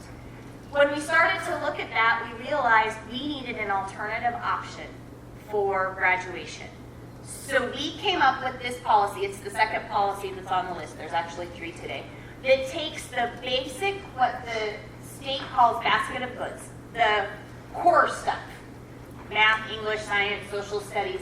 We kept all of that the same, but then as a policy committee and as secondary administrators, we said, what are those other things that they really have to do? Not my college-bound kids, not my kids who have a plan and know all of these things, but my kids who are squeaking through in life. And we pared down those elective offerings to create more of a concentration that would get them career ready. So when they left us, they would be ready to do something. But it also gives them a high school diploma, so 15 years down the road, when things change a little bit and they're like, oh, I think I want to go back and get that mechanics certification, or I want to go and become, get my associates, or something touches their heart and they want to do that, they still have that high school diploma and can move on. So it takes our graduation requirements at Blackview and Rock Springs High School from 24 to 18. It also allows us to create those modified schedules for those kids who need to be home or can't be at school that often. It creates us that flexibility. On the other side of that, it also creates an opportunity for us to create schedules for kids who need extra time. So we live in this world where we think everybody can learn science in one class period every day and get done at the end of the year. And we know that that's not the case. So if I have a student who needs twice that time, right now, if I put them in a study hall, they're not earning credit there. But they need that extra time in order to master that content. This allows me to say, you don't need to get to 24, you need to get to 18. So that means I can put you, little Annie, in science here, and then I can put you in a structured study hall right after, and someone's going to be there to support you with that science. You're only going to get the 1 credit, not the 2, but it's going to be okay because you're still going to graduate in the end. So we're super excited that this will become another one of those interventions that we can talk to parents about when we're looking at what's going on and what's that bigger picture as to why we're not seeing your students in school. And this isn't just for a free-for-all. I mean, it's going to require meeting with the principal and things like that, but our group of kids that are dropping out, if we can save them and somehow help them to be successful in life, who cares if they're going to college or they're going to get a certificate? I don't care. Let's make them productive members of society and provide that opportunity. So we know this was a long presentation. Sorry, we knew it was going to be, but we had to because this is controversial based off of just reading it and trying to interpret it yourself. I purposely sent a letter out, and I really did want people to come to the presentation because to try and explain that in a PowerPoint or an email or a letter, it's not going to happen. And I hope that we were able to answer some questions, and if there are public comments going to come up so that you can ask those. But thank you for giving us the time to really try to delve in and explain the why and where we're going, and how we plan on trying to tackle this enormous concern. Do you guys have any questions before we begin? Trustees, do you have any questions? Madam Chair. Mr. Chapman? So, big area I have concerning after the presentations, you talked a lot about parent involvement. Yeah. We know there's kids out there with parents that aren't involved. How do we plan on addressing that? So Like we do now. Yeah. So what we do now is essentially a staff member steps in as a surrogate parent. It could be a counselor, it could be an administrator, it could be a teacher that they trust. We've also been blessed with the funding for one graduation coach, which will serve that same function. Granted, she's only going to be able to probably handle 27. If they're light kids, maybe we could get her up to 30. But we provide an extra adult in one form or another to kind of be that surrogate for that parent. My other question is, compared to other districts in the state, what is our attendance look like? Do you know? Let me pull that up and I can tell you exactly. While she's pulling that up, I talked to Casper because Casper, we're mimicking a lot of what Casper has in place based off of their successes. And I was talking to their assistant superintendent, HR, Verba. I love her. She's awesome. But they have seen significant increases in attendance with the change. She said it was bumpy the first year, just working out some kinks and really taking that time to educate parents, of which we plan on doing. And we even talked about it as a policy committee. But I do want to assure the board, our first action isn't a gotcha to the parents. We really don't want to jump from this to we're going to turn you into the courts. We want to be able to take those steps and try to be preventative and help them. And, you know, frankly, it'll curve a lot of kids from skipping if they have something that's going to be held on them. But then we have the other kids then that we can really focus our attention, because I can tell you Mr. Heiser didn't get out of his office, and it wasn't just him. The other principals have to step in because it's so overwhelming. He did not get out of his office between nicotine and attendance. So if we look roughly at our attendance and our calculations and the numbers, there are some classes at the high school where you don't receive a grade. Like if you're enrolled at the college, that grade's not counted in here. So the records are a little off. We sit at about 89% for our attendance rate. We're significantly higher first semester and significantly lower second semester. So if we look at some of those, Cody, Park 6 kind of rules the roost. And their attendance rate for the 17-18 school year, which was the last year that you could pull the data, is 97.3%. So if you really like going to school, you should move to Cody. We are down in the same range of Fremont 1, which is Lander, is at 89%. Cheyenne is at 91%. Albany is 91%. Natrona right now is at 88%. And that's increased. That'd be an increase for us too. We put that by schools. So that's NC. Mm-hmm. NC is at 88%. Kelly Walsh is at 91. I was like, why is it on your twice? Laramie 1, Cheyenne South, is at 86%. Their data mimics ours pretty close when we try to look for a partner school. Cheyenne South is one of those we kind of look for. Gillette is the other. Campbell County is at 92.8. And Thunder Basin would be on here because they wouldn't have the historical data at that time. Riverton, Fremont 25 kind of rounds out the bottom of kind of those schools that are similar to the high school at 84%. So we're middle to bottom. Like, not the bottom, we're middle bottom. To mimic that though, we need parent involvement. And that isn't, I don't mean to sound negative, but that is an area we genuinely struggle in this district, is getting a good enough parent support and push to back us with the kids to get them to school. And so you're right, we are tightening it. We're proposing and asking for the attendance policy to be tightened down. And we're asking that we have those kids in school 175 days out of 365. You have weekends. We have built-in holidays. We get a week-long spring break. We try to build that in all the time. If you're going to tack on to the vacation, maybe tack on a day. But we have families tacking on a week onto the 2-week Christmas break, or a week onto the week-long spring break. And you know, I'm sorry. We do need them in school. It is a priority, and it's not about trying to control families. It's about we're here to provide a service that we're mandated to give, and we need them here to be successful.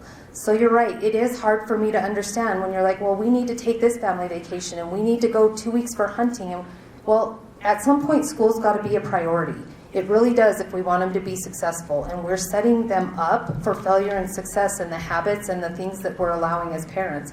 We only have so much control. It is a triangle, and I'm never going to pretend that the parent's not a part of that. But the reality is we have laws, and we have to find ways to try to fit within those laws, and the kids need to be in school. They need to be in school. We need them there. Mr. Patolo?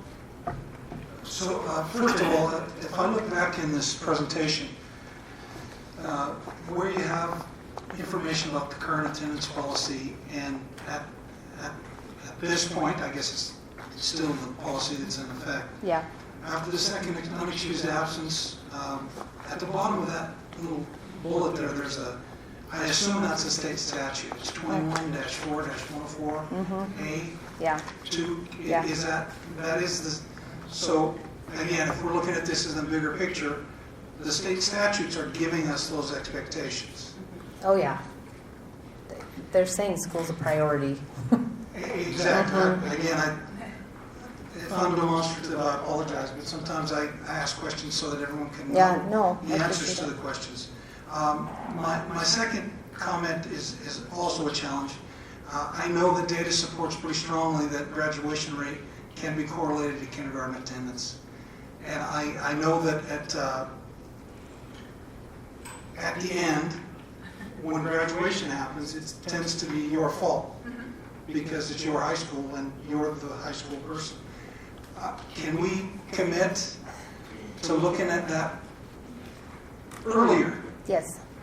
So I pulled a lot and was looking at the K4 data, and actually the kiddos that are with us in the district for kindergarten, we don't have huge attendance problem. It's a handful, if that. Herein lies the problem with kindergarten and part of first is that the state doesn't mandate school until the age of 7.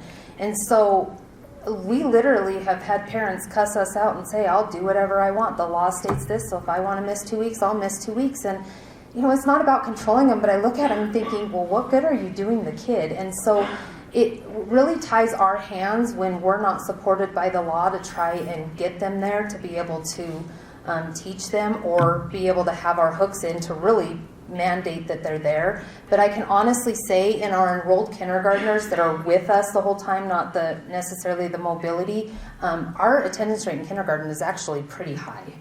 It really starts to fall off in 3rd grade up. We start to see more attendance. We do have our handfuls, K1, 2, but our attendance rate in kindergarten is actually pretty successful. And for the most part, the parents are very involved at that grade. Mr. Mickelson. Thank you, Madam Chair. I just have 2 things really quickly. One, in my understanding, we have a dual mandate in the K-12 system to prepare kids to be intellectually competitive with their peers across the country and world, but also to be economically competitive. And I can tell you, as a small business owner, we fired a little gal who was a recent graduate of our high school, and I kid you not, she called, I'm going to be late 5 minutes. We said, okay. She called back, I'm going to be later. Oh no, what's happening? I was hungry and really wanted to try the taco truck, and I'm still in line. And our response was, you're fired. And she was blown away. It was completely shocking to her. And that's really troubling because, you know, how is she going to pay bills and take care of herself and be a productive member of society when she thinks I can be an hour late to work because I wanted tacos? And this is a way to kind of bring that issue into a place of privacy that I think is important. And then I also wanted to say thank you to the policy committee for being thoughtful and including non-school sponsored activities. Because from my perspective, that's an equity issue. And equity is very important and something that's very important at the state and federal level. And it, if nothing else, not only provides that opportunity, and I've had a lot of parents contact me who are like, finally, I can tell my kid, if your grades aren't up, you're not eligible. Whereas before, they could just, you know, what am I going to do? I have a club to kind of motivate them. And so I really appreciate that. Thank you. To piggyback off that, just for information, that is a little shocking as well. The first hour attendance problems are not really from our kids driving themselves and not from our bus riders. If you ask the ladies that sit at that front desk and watch, 15 minutes late, almost every kid walking into that school late, parents are dropping them off. And lo and behold, guess what they have in their hand? A lot of them. I mean, it's just the priorities. And there's only so much we can fight. But it's, you know, I don't want to control families. I just want support and us to be partners to get the kids to where they need to be. That's all we're asking. And we do have to put rules in place in order to enforce them. Thank you. Trustees, any further questions, comments? Okay, then we'll move to the communications and correspondence part of the public comment part of the meeting. If a member of the public initiates specific complaints or charges against an employee in order to protect the employee's rights to privacy and due process, the board will only hear those complaints or charges in closed session. The board encourages concerned individuals to file complaints using the appropriate district complaint procedure and appropriate forms, which can be obtained through the district's website. As per policies B, D, D, H, and KD, please limit your comments to the board to one time. Okay, so public comment is now open. Please state your name as you come forward.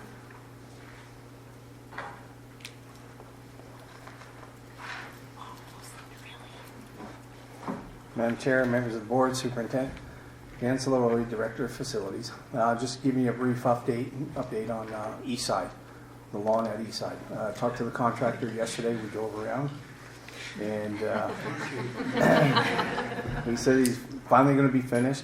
Along with several breaks, they also found a valve that was put in backwards. They've been watering it, but they haven't had full pressure because the valve was in backwards. So that's up and running. And they're going to be fertilizing tomorrow. I asked him what's the chances of that lawn coming back. He says very good. So within the next couple of weeks, we should start cleaning it up. Okay? Thank you.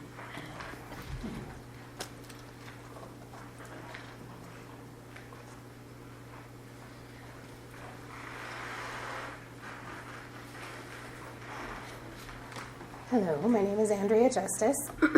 I am a parent as well as a former employee due to becoming a new parent this last year. I have a couple of concerns, one of my own. As far as the medical excuse, maybe you can elaborate a little bit better for me. I'm really glad I attended this meeting to hear more on this, but I come from a medical background, a lot of it. If my kid has a fever or if he's throwing up, is that going to count against him? Because he's had that several times last year just by being exposed to kids that were brought to school with such cases that their parents didn't care to call the school an excuse. So is my child going to be penalized his 5 days of excuse because I don't want to spend $3,000 of my own money to take him in for every little thing? That's kind of where I'm confused a little bit on the whole medical aspect of it. So, I mean, if they have a sickness and they need to stay home, stay home. I do think that our principals are understanding, but we do have and I'm not saying you, I don't know you, well, but no, hello. no. But we do have quite a few families that it's like every just little sniffle, they're just going to stay home, or they're tired, so they're going to stay home, and they're calling.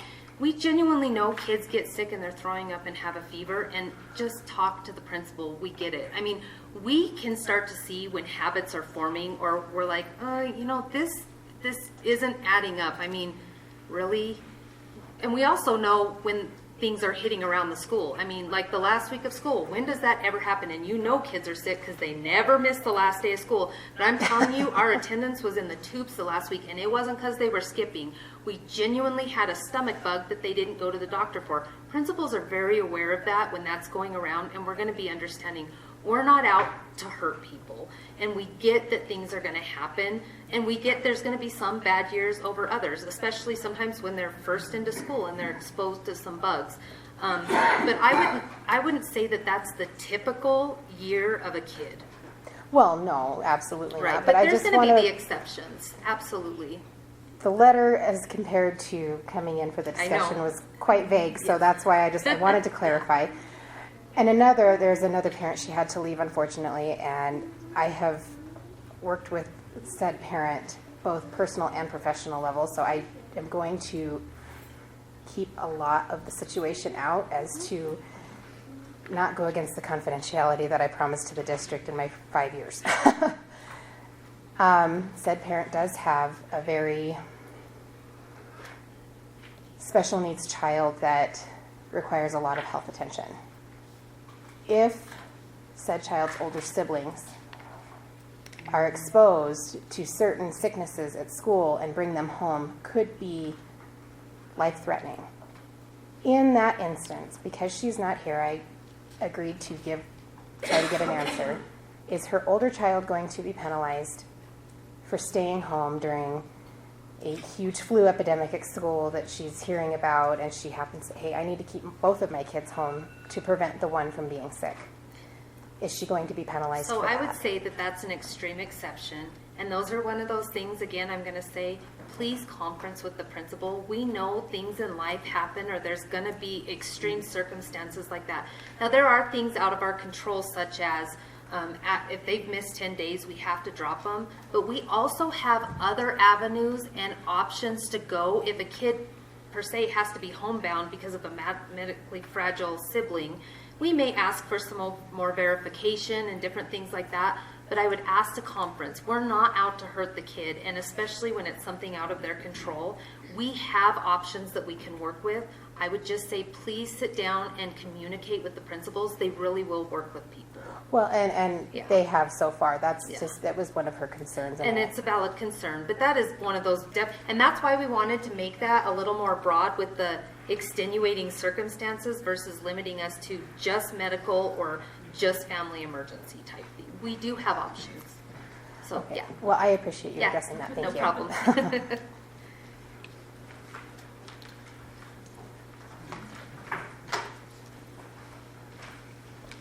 Hi, my name is Brandy Nutt, and I teach at Rock Springs High School, where attendance is very much an issue in learning mathematics.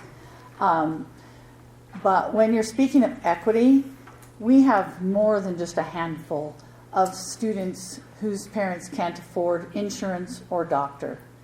And so in that case, I don't see it likely that every single instance is going to have a special meeting and a special circumstances. So my question is, would it be possible for our school nurses to be involved in that medical excused absence process? I would say absolutely.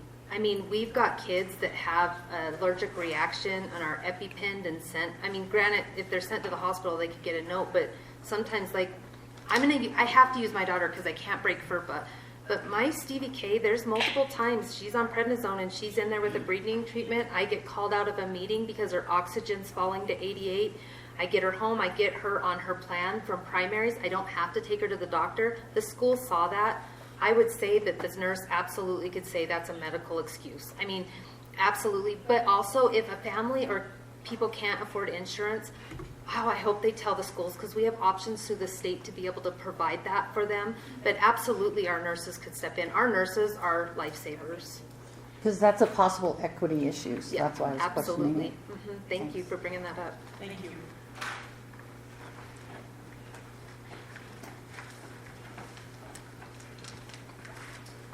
Hello, name's Andrew Nixon. Just have a couple of questions.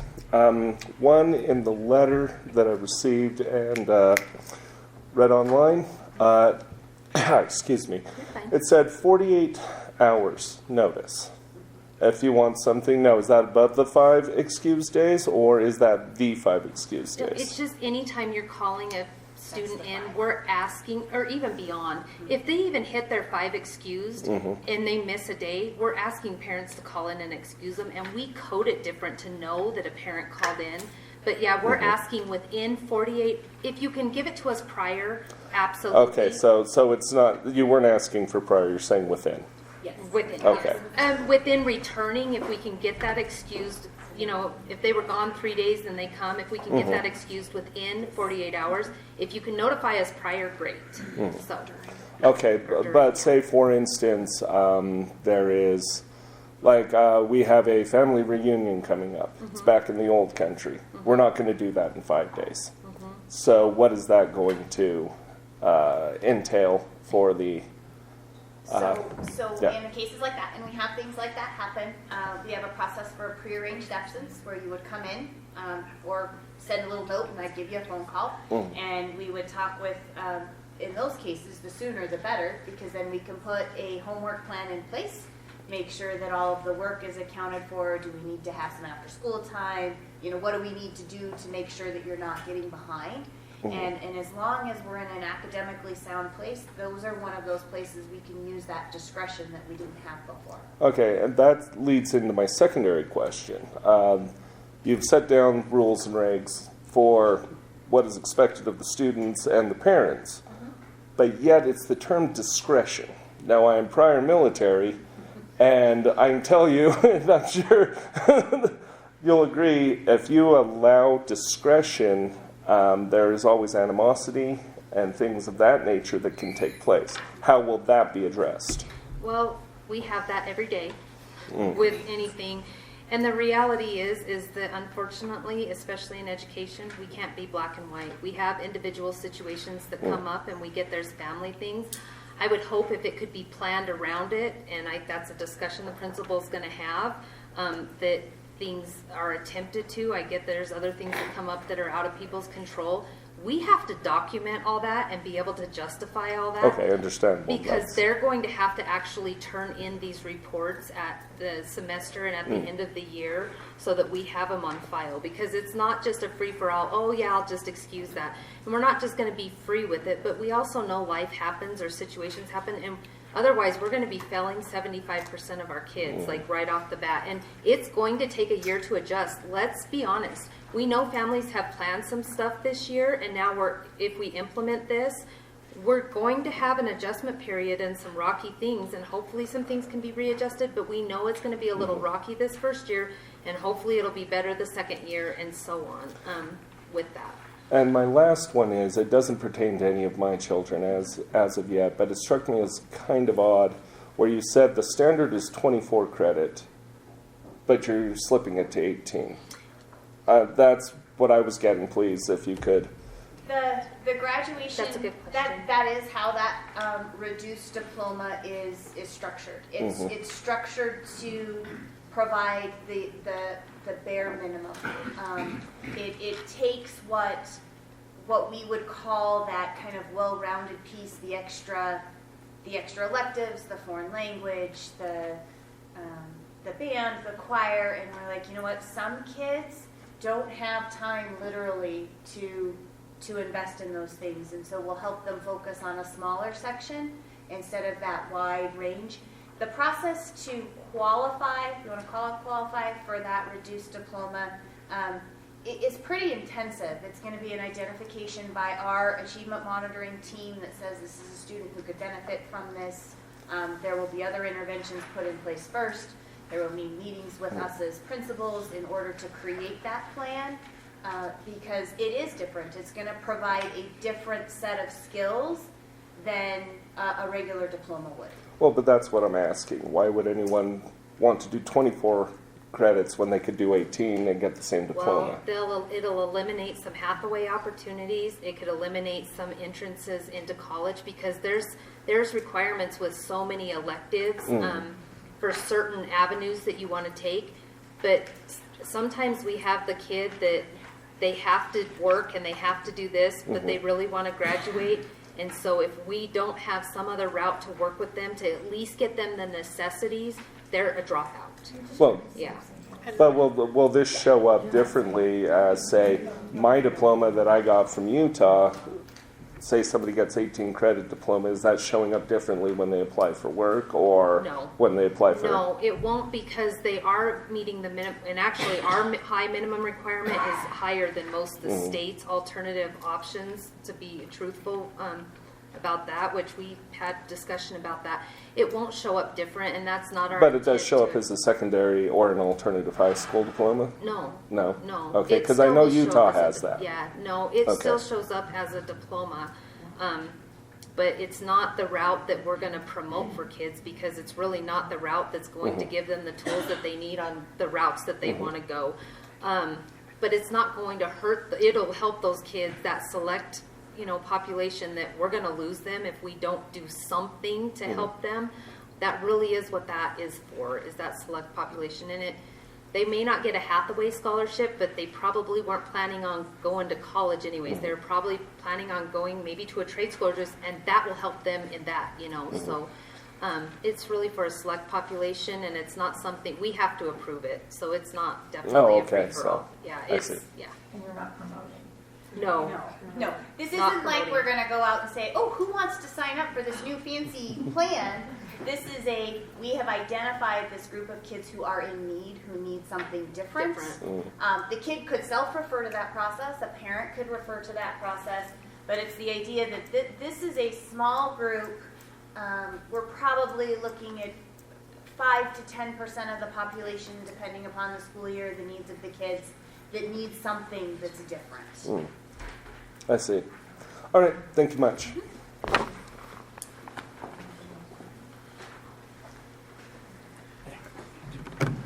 Mark Cholak, I'm a teacher at Rock Springs High School. I wanted to speak in support of the policy. In my experience, I teach world history and U.S. history. In my experience, this last semester, I think somewhere in the neighborhood of 25% of my kids, most from freshmen, did not pass my class. The main reason kids don't pass my class is because they don't complete assignments. And then when it comes test time, they don't know the information. The most likely kids to not complete work are those who are missing school and are missing school consistently, repeatedly. In my case, I see a direct connection between attendance and work completion and passing my class. Okay. I think that I visited with a few teachers about the policy. I haven't heard any that have said, oh no, that's horrible. We can't teach kids that aren't there. And guess what? In my class, a lot of it is based on reading and a certain amount of lecture and discussion. Okay? I can send you home with the reading. I can send you home with a list of questions to answer. I cannot replicate a discussion that happens in class. If a kid on this side of the room asks a really good question, and that leads this kid to ask a follow-up question, and that goes on for 5 or 10 minutes, that is better than anything I can present, because that's coming from them. I cannot recreate that situation for those kids. You have to be in the class to get the full value of what's going on. I've heard some people say, well, I did okay in college, and professor said I don't ever have to come to class. I just have to come for the tests. I think that's a sadistic trick that professors play on kids. Seriously, because if you're not in class, you don't know what's going on in that college class. Another thing I've noticed, and this has been brought up, when I went to school, And I bet when all of you went to school, the thought that parents would pull you out of school to go on a vacation in March or November. Now, hunting season, that's different. That's the state religion, right? We're not going to mess with that. But the idea that you would pull a kid out of class to go on vacation was unheard of. Now it's common. There has been somehow we think about school differently as a society. We think it's less necessary than it used to be, when in fact, as fast as things are changing, I think it's more necessary than it ever was. You can't necessarily drop out your sophomore year and go get a job in a trona mine or in the oil field or in the coal mine. Like traditionally around this area, that was possible. Now you have to have some training to even do those jobs, which is probably a good idea. If I owned one of those businesses, I wouldn't want to turn someone loose on a multi-million-dollar piece of equipment who has commitment issues with showing up every day. I've worked several jobs in my life. I flipped burgers for a while. I had a great summer job during college out at Church and Dwight. I've been in sales. I've delivered newspapers at 4 in.the morning. Love that. I've been in supervisory roles. I've been in education. And every job I've had one thing in common. There were 0 unverified days. You don't show up for work, you don't have a good reason, you don't have a job. One of the criticisms that education gets a lot of is we're not preparing kids for college, we're not preparing kids for careers. Okay? We're giving 5 personal days, basically, to kids, which is, fine. People need that. You need time away from work. The problem is a lot of kids, and in a lot of cases, a lot of families are not prioritizing education. As for me, it was through school that I learned the things that were important in how to do a job, what the boss would expect. I think we need to have, if we really want schools to be a model for the world, we need to start pushing expectations toward kids that are going to be expected in the workplace. Okay? You can't have too many people like Mr. Mickelson's employee that show up at work and say, oh, you can't do that? And unfortunately, I think more and more people are developing that attitude that, everything's cool. Well, everything is not cool. And so I strongly support the policy. It's actually much more family-friendly than the old policy. And I just wanted to stand and offer my support for it. Thank you.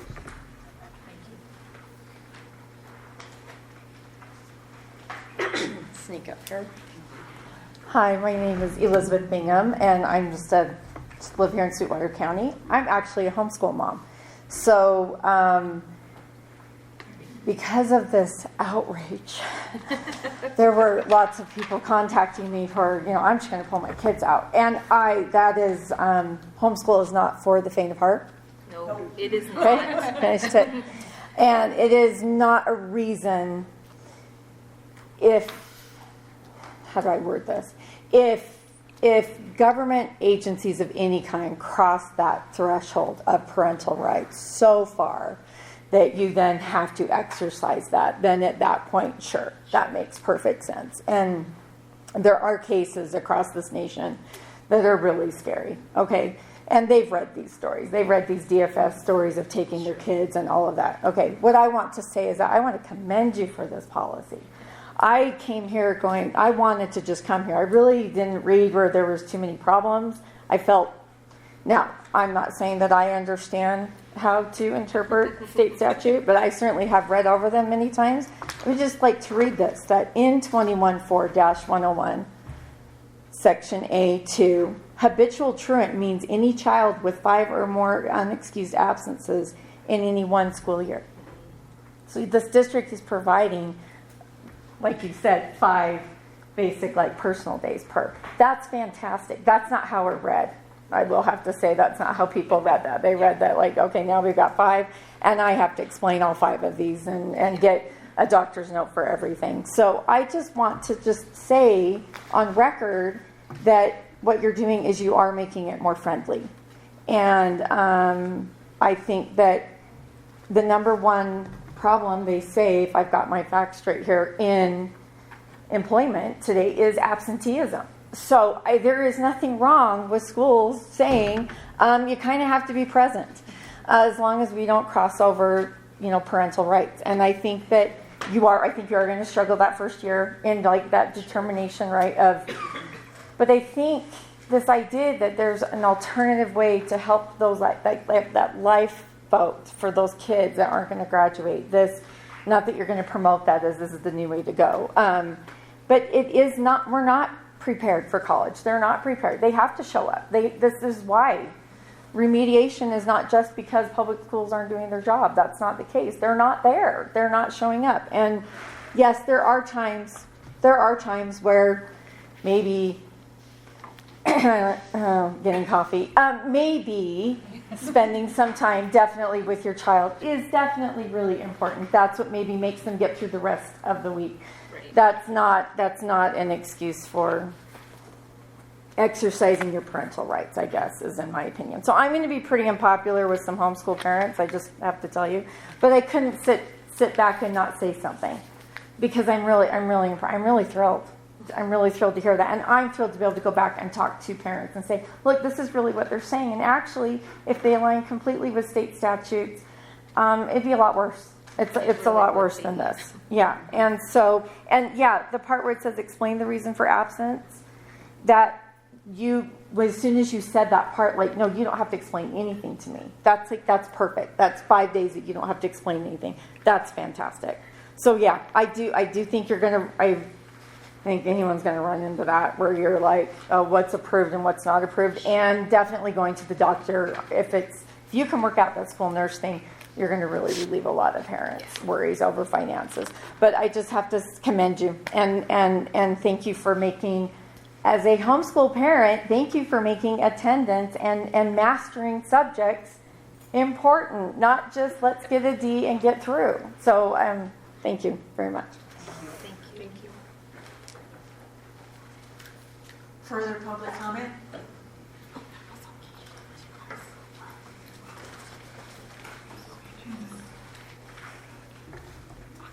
When I first got this letter in the mail, Would you please give us a name? it's Connie Johnson.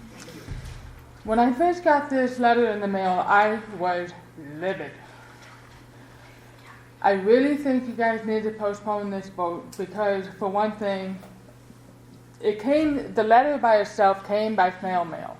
Parents are out of town, and if I hadn't been expecting a grade for my daughter's summer class, I would have not even opened up the letter in a timely fashion because I'm busy.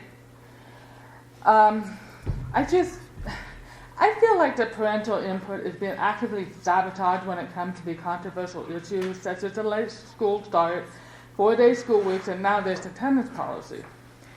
I find it interesting how the policy proposal went out by snail mail when parents are most likely to be out of town and not get the mail or even pay attention to the mail from the school district. Yet we get a notification on our phones reminding us to get our kids in for a yearly physical. By the way, I was the one that gave that letter to Sweetwater now. I just think that when it comes to the issues that directly affect parents and students, there should be some kind of digital notification in addition to the postal notification, such as a phone notification or an email, 30 days before the issue is voted on.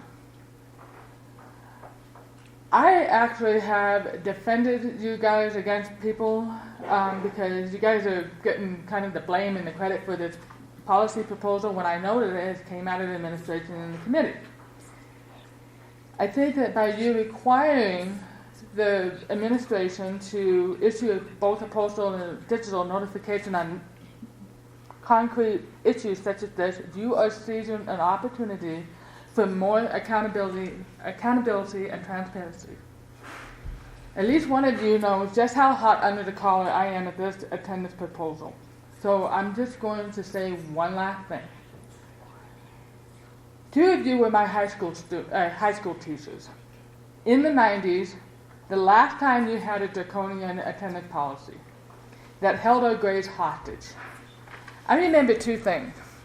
I remember I had perfect attendance all 3 of those years. I went to school, not knowing this because my parents did not believe in doctors. I did not find this out until I got into college. I had chronic mono. That's why I was sleeping in my classes all the time. So I was probably infecting the whole school at the time. I will say this, I did not like high school. I hated it with a black passion because of that attendance policy. And it definitely left me bitter. So I kind of hope that you will factor that into consideration in your matter tonight.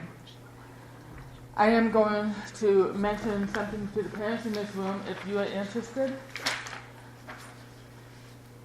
Parents, please remember this phrase, in locus parentis.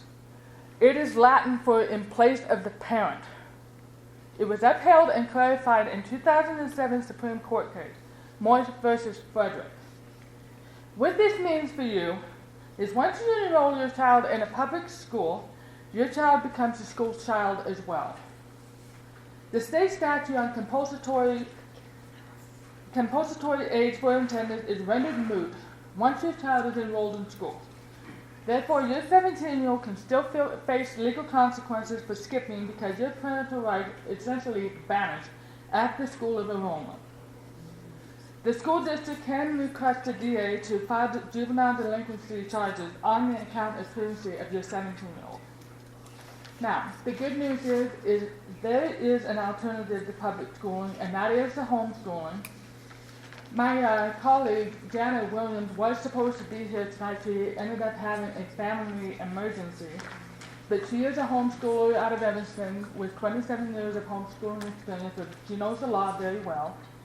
And she is offering a class in August. So if anybody is interested in having a homeschooling class with her, I've got some flyers and information.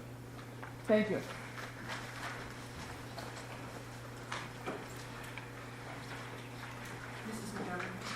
Sure.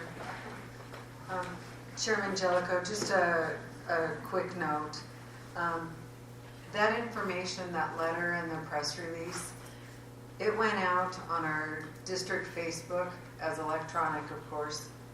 It went to the Rocket Miner, YO4 News, and Sweetwater Now. It was a board information item in June. And then additionally, it was mailed home to all of the parents of the school district. So it went in paper copy, and it also went electronically so that anyone could have access for that letter. So whether families were home in the summer or they were out on summer vacation, it was available electronically, as many people as we could reach. Thank you. Hi, my name's Kari Cochran, and first getting the thing, I think there's a big problem at the high school with attendance, so I think having a policy like that's great to have.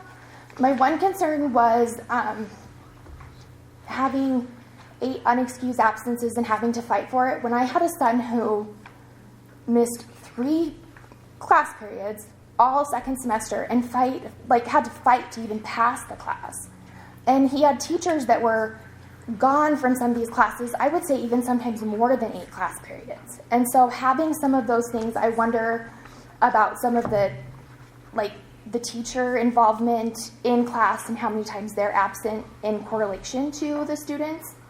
How many, days that they're out or being excused from class here, and how many class periods, they're missing across the board is a concern. But, and then I also, with having this policy in place in order to help graduation requirements and things like that happen, I wonder about a grading policy in order to help aid in the success of showing the grades and having the feedback, so the kids that are showing up to class and are there all the time are getting feedback for the grades and the time that they're putting in a timely manner, and having things actually cycle through. Like Green River has their, half-day Wednesdays now, but they actually implemented a policy in order for the teachers to have to grade things twice a week and turn it around so that the kids had good feedback in knowing how they were improving or how, where they needed to improve. And so that's what I'm saying. Kari, wait. I have good news, because guess what we're doing? I'm like, good. We're doing that policy next. Yes. Yay. Okay. Yep, it's going right up with our JFC, our discipline policy, because it's a little outdated as well. The grading and, times just change, and you're absolutely right. And so we actually are targeting that I know in August. I know students who graduated this year who, I work in a hair salon. I saw this one particular student at least 17, 20 times during school at my salon, getting nails, waxing hair, everything else. She graduated. I pulled tooth and nail trying to get my kid to graduate or to pass science with a 61%. And he was in class all the time. So it's kind of that back and forth, and it just doesn't work. We are doing that, though. I just wanted to let you know we are working on that. Thank you. Further public comment?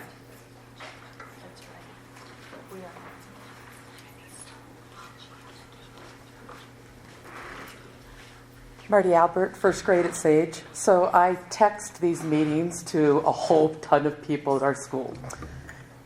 And wow, that information in the high school was alarming. And we all support this. We have a concern. It's we have the little guys. So all of those sports and dance and gymnastics and things that their older siblings are excused for, is there going to be something for the little guys? They can't stay home alone. They're 6. Are they also going to be able to go on their siblings' coattails?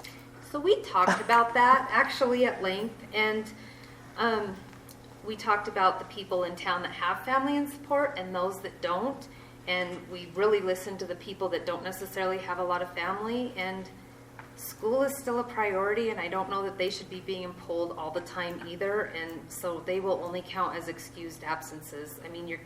We're gonna have to work on making arrangements. I know Annie talked about, she had to sometimes use the neighbor, and they made a deal, or families, we did it in soccer often, families that traveled, one of us would take the kids traveling, the other one would keep the siblings so that they could go to school, because, when they're just going to watch the game and it's not really, I know sometimes they'll go, I don't want to discourage it all the time, but we did talk about that, and I don't know that we could track that properly because we couldn't get verification from but those would count as excused absences. We did discuss that. And I don't know if you're aware, in the elementary school, I can't plan new content on Friday in the spring. Very few of my kids are in dance or gymnastics, but they are gone. And I have days that a quarter of my class, a third of my class is gone. And so we can't move forward. It's not fair. So I don't know. I don't know what the answer to that is. Thank you. Thank you. Mr. Mickelson. Yeah, and that's where the onus on us is to say to the community, it's a priority. I just went through my calendar, and between November and February, my 10-year-old participated in 14 different hockey tournaments, and she missed 1 half day of school because, okay, she has to play, you have to be at the ice arena at 7 in the morning on Saturday, you're driving, it's not great, but that is a choice that families need to make in I feel, and I think the rest of the board feels, school is important. There's a reason we spend tens of millions of dollars on it here. And so we need to tell parents, hey, you need to figure out a way to have your kid, you know, school only goes till what, 3, right? And place that energy and effort and demonstrate to your kids that you value education, because it's really hard for teachers and principals to get kids to value education if the parents are saying, whatever, blow it off, it doesn't matter. And so I think that's a part of this conversation is maybe you don't go shopping at Target, right? I mean, or you go on Sunday rather than pull your kid on Friday. Thank you, Madam Chair. Madam Chair, Mr. Mickelson, that was a point Annie and I forgot to actually say. When we will hold the kids that are in non-sanctioned sports and activities to the same attendance that we hold our current. So if they have a game at 6 o'clock at night and they're leaving at 1 and that's what we're verifying, the parents that pull them out for the whole day so that they can go shopping and do all of that, that will not be like a faculty excused. It would just be excused. We will only excuse the period, and we will get the competition schedules, or, you know, and teams will vary. I understand that, but it's not a free-for-all. So if you choose to go 2 days before, those are not going to be faculty excused. They will be held to the same criteria. And that's part of the reason we talked about the siblings and not faculty excusing them, because I don't want to promote them just missing all the time, and we have to make arrangements. So I'm glad you said that, because we forgot to bring that up, but we will stick to that. You don't get a whole day if it only required a half a day. If you're performing the next morning, you don't get verified on Thursday, unless weather. Weather's the only exception. So thank you for bringing that up. I forgot. Right, so Yeah.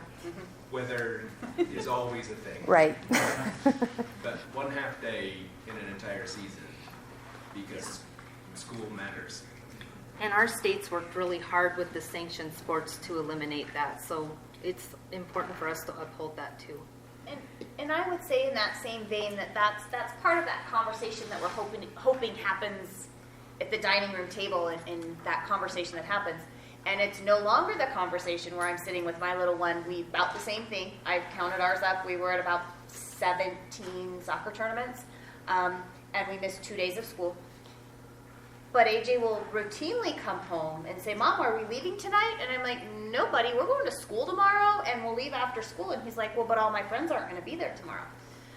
So if we shift that conversation in the community to value education, we're instilling amazing things in our kids' little brains. So I think that this is just one of those pieces that helps that conversation along. So it's no longer as easy to say, we're going to do this, and then go to the hockey tournament. No, we're going to the hockey tournament. So we were pretty excited about that too. Mr. Patolo. I feel like I'm changing the subject, and I apologize for that. On the graduation requirements, and I know we're going to talk about that later, so there were both opportunities to do that.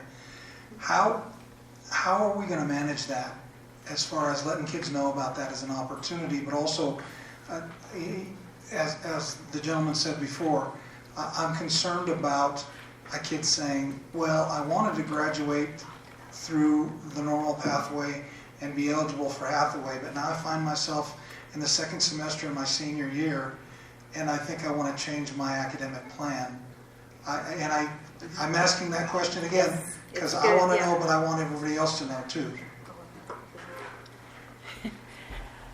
So the way that the policy is written allows us to create procedures within the district that will align to that selection process. When Mr. Maloney, who was the principal at the alternative high school, and I sat down and we started to look at that, we bantered back and forth whether we wanted to propose to the policy committee a policy that had all of those nuts and bolts in there, or if we wanted the policy to mimic the regular graduation policy and then allow us to develop that process to be responsive to the students' needs. We know that what we need today may not be the same as what we need 3 years from now, but the policy could still serve the same function. So the way we envision it, and it is still a little nebulous, is that the students would be identified by an adult primarily in the building. Whether it be through our achievement monitoring process, a counselor intervention, a teacher referral, an admin kind of looking at the data and doing a data screening, we would target this group of kids, and then we would have very difficult conversations with them about why this choice would be, a good choice or not a good choice. We haven't figured out how to allow that child referring themselves yet. We want that piece there because we want the kids to be able to advocate for themselves and say this is what would be best for us. But part of the process before you can opt into that is that deep conversation with the counselor and with the principal to make sure that you understand the trade-offs of what's happening and that we've exhausted our other efforts before we turn to this. Have we looked at online school? Have we looked at putting you up at the college? Have we looked at interventions with a graduation coach? Have we looked at all these other things before we jump to that reduced diploma? So we're hoping to create those internal controls that are secure enough that we're keeping it to the right population, but open enough for us to morph and change as the needs of our kids and our community change as well. Did that talk around the question or did it answer it? Okay. We don't want to promote it, but we want it there as a tool, as an avenue. Mr. Mickelson. Since we're, thank you, Madam Chair, on graduation, I was curious, do you guys think that this might bump some of our SPED students' graduation rates? They're the ones when I talked about the kid who needs more time. In the current schedule, if I allow them that extra time, then I can't put in the necessary art credit and the CTE credit and all of those other things that they need to graduate. So I really see it being beneficial for a whole host of at-risk kids. All sorts of different kinds. Further public comment?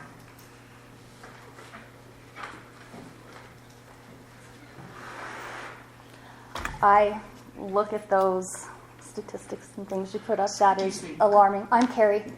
Carrie Frolick. I'm a parent. But I do have some concerns. I think if you are going to remove the explanation for reason of why these kids are going to be missing school, I think that is not making them accountable. If they are going to have coffee, let them be uncomfortable and the parents say, I'm excusing them for going to get coffee. I think that that's helping them think it's okay to have a few things. You need to feel uncomfortable and know, hey, you know what? I didn't go to school for a really good reason. Let me feel a little uneasy. Let me feel them knots in my stomach. Let me realize that that's not a good thing I should be doing. I do have a child that goes hunting and stuff too. That kind of gives me some concerns. My kids do sometimes get sick. I don't go to doctors unless I absolutely have to. I use natural healing. And I also kind of have the concerns too that if they have over 5 absences, they're considered a habitual truant. That's labeling a child. Unexcused. Okay, well, some of them, but you say there's problems with unexcused absences. Mm-hmm. So now we're giving them only 5 unexcused absences compared to 10. So that's going to kind of add more to it. But then that labels them as a habitual truant. Teenagers have problems with self-esteem and lots of things in teenage years. And I think sometimes if you're going to put that label on them so young, that sometimes they might think, well, maybe I am a habitual truant. That's all I'm worth, and maybe they'll just kind of start giving up. I think some of these things kind of need to be looked at and into. It's just my concern. With the 5 unexcused absence and the habitual truant, when it goes to the board, it's confidential, and we don't sit there and pound that in the kid's face that they're habitual truant. Some but parents that's do, law. though. Some parents right. do. And you don't know what goes on at home. We don't. Well, I know when we find out, but honestly, that's law. That's state statute. 5 unexcused absences in a year is considered a habitual truant, and we are required to turn it to the board. But after 5 excused, then they start turning to unexcused. And for some situations, it's a little different. So I think, and I do really think, removing the explanation takes a whole lot away from it. Thank you. Thank you. Further public comment?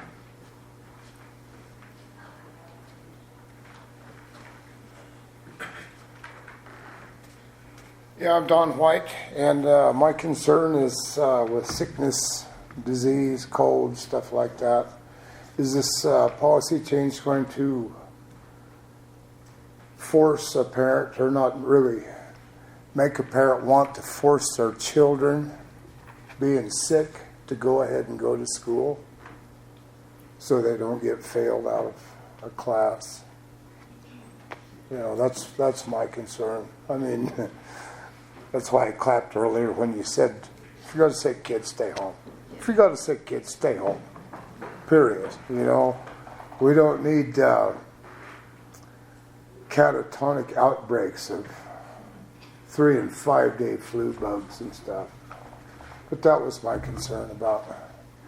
And you kind of answered it because, oh, you heard me clap, so. If we don't want to get sick. Oh, yeah.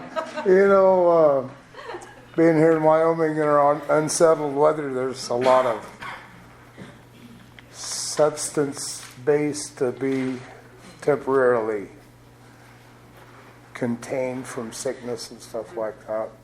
But I just was concerned about that, you know, the sick rate. I mean, if my kid was been sick 8 or 10 days and he'd come down sick in the spring, like we all do quite a bit in the spring, or you go ahead and go or you're going to fail. I don't want to see anybody do that. So that's my concern. That's why. Thank you. Thank you. Further public comment?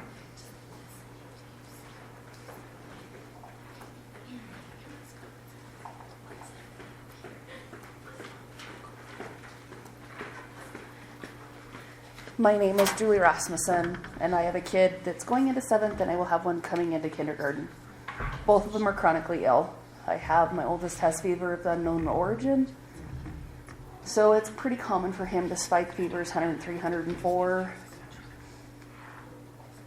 Go pick him up, know it's going to be gone in 24 hours. My concern is, do I take him in every time and spend $125, which is our copay, to have the doctors go? It's just another fever. It's going to be gone by tomorrow.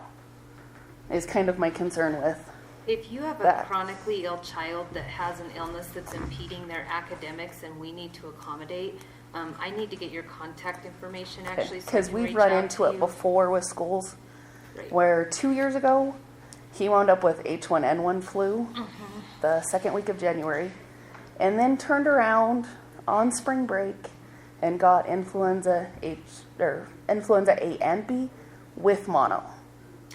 I would hope that you've gone to that was the a doctor for those, though. Yes. I mean, so those but we should had be medically teachers that excused.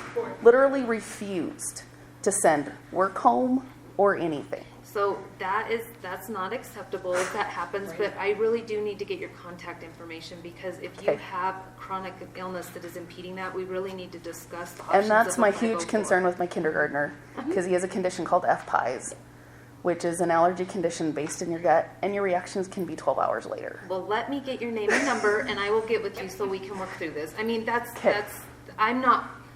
I don't want your kids sick, but I'm not concerned about that, because that to me is a very different issue that we need to discuss, not publicly. So if I can That's what I wanted to make sure. So if I could get your name and number. Like I sit here waffling. Do I say anything? Do I shut up? Nope. Do I say No, anything? you're fine saying it, but I don't want to have this conversation publicly, and I can help you. So if you'll give me your name and number so I can contact you, we'll take care of this. No problem. Further public comment? Yeah, we'll take care of this. Further public comment? I'm just going to say, I think as this policy, if it is adopted, is going to be in some respects a work in progress. We're going to have to work through some things. And I think the concern that I have is that as we start to have these interventions, the resources, are you going to have the resources that you need in order to make those conversations happen? And so what I would encourage is if it's approved, that if you find that you need additional resources. Oh, we'll be asking, don't worry. That's my point, because I'm just not, we don't know what it's going to take to try to help alleviate this problem. And I don't want resources to be the problem, that we cannot help these students. Well, and Ms. Delco, I greatly appreciate that, because as we reviewed the data and we kind of thought about what we were already doing, We know we're hitting some of those same kids already, so it won't be something new. But I think we're going to be able to riddle out the right kids a little bit better we're not going to accidentally be hitting the hockey parent. That we know everything's okay because we're checking on their kid in a different way. But knowing that you guys are supportive in that way and that if we hit those bumps that we can come to you, that's fantastic. Because we're a little worried about that too. Anytime anything's new, we don't know what we'll get until we're into it. I do want to address, though, that this is not going to be completely new. A lot of this process through our achievement monitoring process and a lot of these things we're doing are already in place. We'll just be refining with some contracts. And we had our first meeting today. Well, I had met with the county attorneys, the deputy county attorneys, but then we met with them, like I said, DFS, the police, to find out what are not to target parents right off the bat. But here's the reality. DFS actually has a lot of resources that we can help families with. Our SROs want to help with the education piece, not just attack parents. I mean, all of these agencies, although the names can be very intimidating, we need to partner with them better, and we're going to work towards that so that we can be more preventative and target this ahead of time before they end up in court. Because Lauren Radokovich said, you guys send people on a chins that the minute we see them in court, you can see it all over their face, that we will never see them again, there will never be a problem because it scared them so bad that they're going to school. Well, let's not go to that step if we can put in some preventative steps, but it's not all new. So this isn't starting from scratch, but it's definitely going to be some refining and definitely some resources, and yay. Yeah. Further public comment? Public comment is closed. So let's move on to the treasurer's report. Mr. Jackman. Thanks, Madam Chair. Max determined the treasurer's report was super important.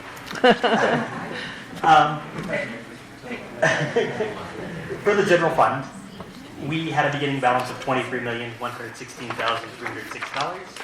We received revenues of $6,491,341. We had warrants and expenses throughout the month of approximately $11,015,660. Included in that is some interbank transfers, which just balance out different accounts. We had an ending cash balance of $11,022,278.51.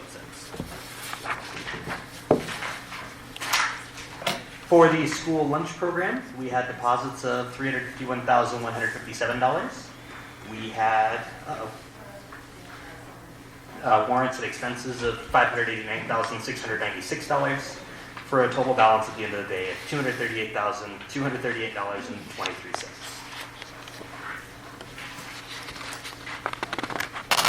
For Head Start, we had deposits over the month of $56,453.99. Excuse me, that was our beginning balance. Our deposits were $238,542.25, an ending balance of $294,996.24. We cleared warrants of $107,778.29 with an ending cash balance of $187,217.95. I would entertain a motion to approve. So moved. It's been moved and seconded. All in favor, please say aye. Aye. Aye. Opposed? Nay. The motion passes. Warrants. Again, Mr. Jasmine. Mr. Jackman. It's okay. Jasmine. My apologies. Mr. Jackman. The warrants from June 25th to July 11th were total $442,076.12. They were check number 130032 through 130083. There were additional warrants on check number 130084 through 130279 of $2,018,009.48. Is there a motion to approve? So moved. It's been moved. Second. And seconded. All in favor, please say aye. Aye. Aye. Opposed, nay. The motion passes. The consent agenda. All matters listed under the consent agenda are matters about which the board has governing policies, implementation of which is delegated to the superintendent. They will be enacted in one motion in the order listed below. There will be no discussion of these items prior to the time the Board of Trustees votes on the motion unless members of the board request specific items to be held and discussed separately and/or removed from this section. Minutes. 15A, approval of the minutes from the June 10th, 2019 workshop. 15B, approval of the minutes from the June 10th, 2019 regular meeting. 15C, approval of the minutes from the June 19th, 2019 workshop. 15D, approval of the minutes from the June 20th, 2019 workshop. 15E, approval of the minutes from the June 24th, 2019 public hearing. 15F, approval of the minutes from the June 24th, 2019 special board meeting and public hearing. 15G, approval of the minutes from the June 24th, 2019 executive session. Finance. 15H, approval to accept the budget amendments for 2018-19. 15I, approval of the 2019-2020 budget. 15J, approval of the continuing finance resolution. 15K, personnel, approval of personnel recommendations. Facilities. 15L, approval of the bids for the Rock Springs High School auditorium upper and lower roof coating. 15M, approval of the bids for the kitchen appliance packages for the Farson and Wamsutter teacherages. 15N, post approval of the quotes for the storefront phase of the Rock Springs High School security vestibule and systems/structural modification for classrooms project. 15O, post approval of the quote for the Rock Springs High School stage attic retrofit project. Curriculum. 15P, approval to renew Mystery Science digital logins used district-wide as part of the science curriculum. Nutrition services. 15Q, approval to purchase Mosaic Cloud software. General board business, approval of the Wyoming High School Activities Association district representatives. Fine Arts Committee. Let's stop there. I have 15B that was held. So is there a motion to approve the other items? So moved. Okay, it's been moved and seconded to approve all of the items except 15B. Any discussion? All in favor, please say aye. Aye. Aye. Opposed, nay. The motion passes. Let's go back to 15B. 15B, approval of the minutes from the June 10th, 2019 regular meeting. As much as I'd like to take credit for an awesome presentation Stephanie Tolman gave, I'm going to need to have that changed. Under Superintendent Reports, item 2, if you could change it from Stephanie Thompson to Stephanie Tolman, that would be awesome. Thank you. Okay, is there a motion to approve? So moved. It's been moved. Second. And seconded to approve the minutes as corrected. All in favor, please say aye. Aye. Aye. Any opposed, nay. The motion passes. Let's go to the addendum.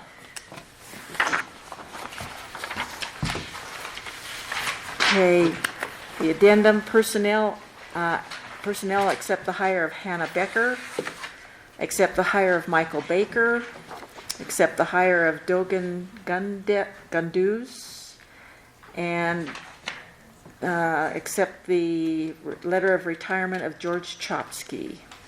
Facilities, contractors were called for quotes for the emergency repairs of the water line at the teacherage at 190 Bugis in Wamsutter. Recommend for post approval of the quote for repairs to the 190 Bugis to finer finish drywall, Inc. in the amount of $32,000. Technology.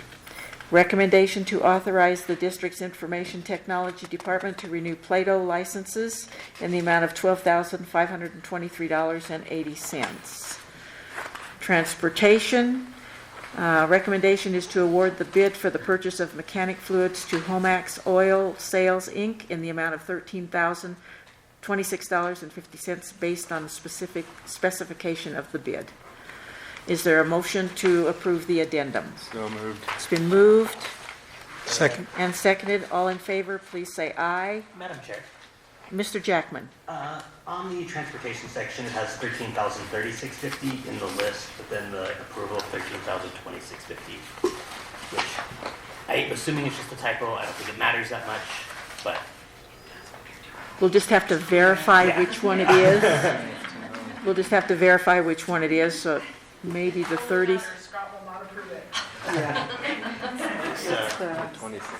It's the 26th. It is the, okay, it is the 26th. Okay, so it's for $13,026.50. That is the correct amount. All in favor, please say aye. Aye. Aye. Any opposed, nay? Okay, the addendum is also approved. Item number 16, the Fine Arts Committee. Approval of the appointment to the School Board Fine Arts Committee. Is there a motion? so moved. It's been moved Second. and seconded to approve the appointment. All in favor, please say aye. Aye. Aye. Any opposed, nay? Okay, the motion passes. Health premiums. 17A, approval of insurance premiums as proposed by Sweetwater County School District Number 1.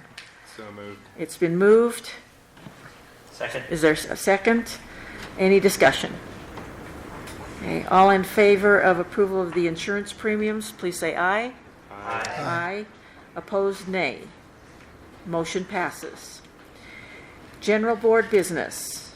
18A, approval of policy JED, which is the student attendance and absences policy. 18B, approval of policy IGBCA, children and youth in transition or homeless children. 18C, approval of policy IKF, the graduation requirements. Is there a motion? So moved. It's been moved Second. and seconded. Any discussion? Madam Chair. Mr. Jackman. Mr. Hay, on the specific attendance policy, has any varsity parents reached out to you as a potential problem? No, not at all. Okay. I'm imagining for harvest or other agricultural. They miss some, but it's not a lot. It's a 40-week, it helps a lot too. So. Okay. That's another picture. Any further discussion? Okay, all in favor of policies JED, IGBCA, and IKF? Please say aye. Aye. Aye. Any opposed? Nay. Motion passes. Transportation. Approval of the school bus routes for the 2019-2020 school year. Is there a motion? So moved. Okay, it's been moved Second. and seconded. Any discussion? All in favor, please say aye. Aye. Aye. Opposed, nay. Motion passes.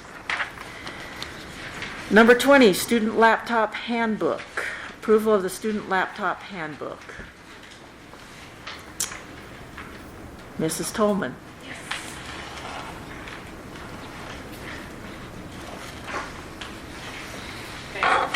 So I'm hoping that you received the email. We've received a few recommendations from Mrs. Kendall for changes to make to the student laptop handbook for our implementation next year, where my staff are busily setting up 2,500 laptops for our 7th through 12th graders. They were great, just a few catches on maybe some mistakes that we had, so we made those changes. That's the final book that you all received, and that's part of the agenda tonight. Our plan is to communicate this out to our parents. Once the board approves it, we'll be able to start using Parent Square either the end of July, so next week, it's already almost here, or early in August, we'll be able to use Parent Square to communicate to parents information on the handbook and what the expectation is.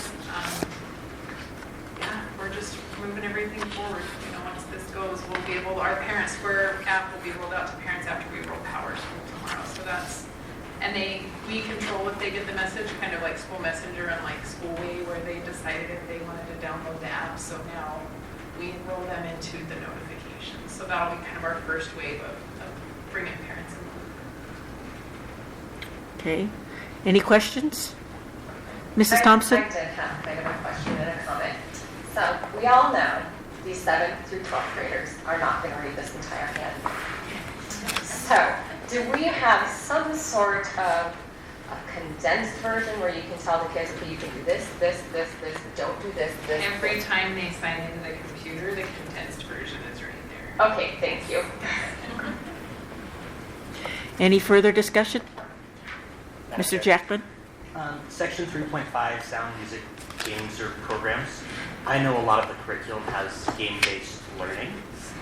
I just wanted to verify that's not going to get lumped into. No, this Okay. would be we block the games that we don't want them to access. We make sure we keep all those curriculum games open and. Okay, just making sure. But it says no internet games allowed during school hours. It's a little. That's not, yeah. Okay, great. Thank you.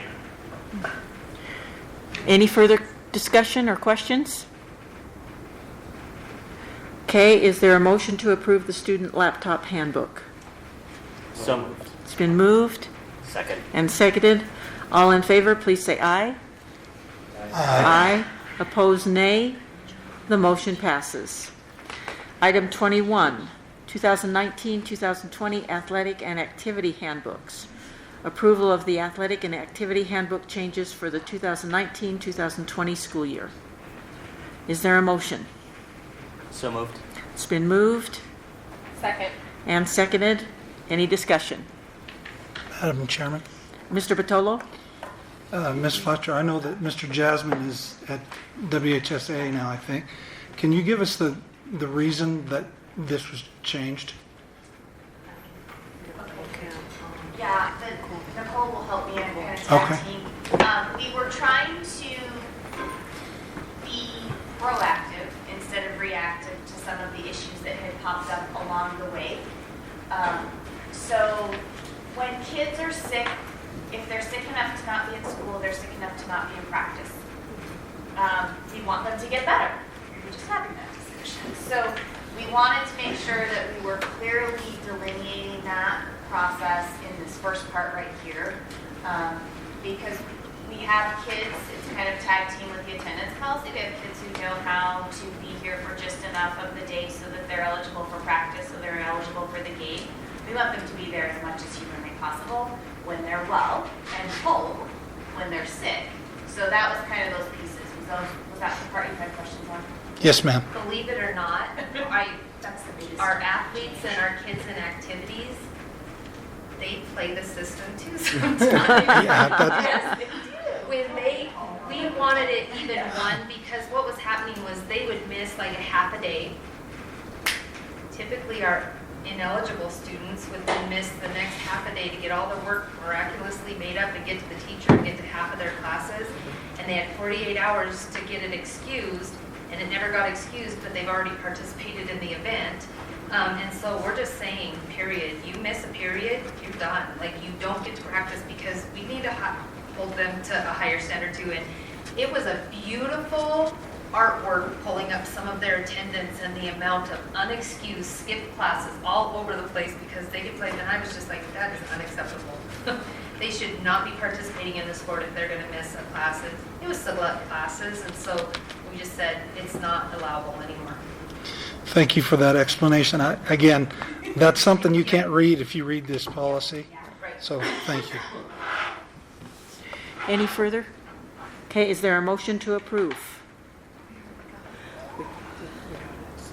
We already have the motion. Oh, we Yeah. got the motion? Yep. Okay, all in favor of approving the athletic and activity handbook changes? Aye. Aye. Opposed, please say nay. Motion passes. New business, 22A, the vacancy notice as of July 10th, 2019. 22B, calendar for the months of July, August, September, and October 2019. 22C, June 2019 Head Start Liaison Report. We will now, is there a motion to adjourn for the executive session? So moved. Okay, it's been moved. Madam Chair, I'll second. Okay. And before we vote, can I put in a request that in January at some point we as a board review policies JED and policy IKF to see how it's affecting students the first semester? Okay. I think it's good to have an update mid-year. We'll have some data to be able to share. Okay. All right. Do you need any further directive or just? Nope, I'll make and we'll make sure that it's on the agenda. Okay, all right. To ensure we don't have Yes. students getting caught as Well, collateral that we're not. and that might be a time when we maybe need to assess whether we need some resources, further resources or something like that too, so. Okay, that would be, at semester time, that would be a good checkup. Okay, so we have a motion and a second to adjourn to executive session. All in favor, please say aye. Aye. Any opposed, nay? Okay, then we are in executive session for legal and personnel matters. And we do not anticipate any action once we come out of executive session.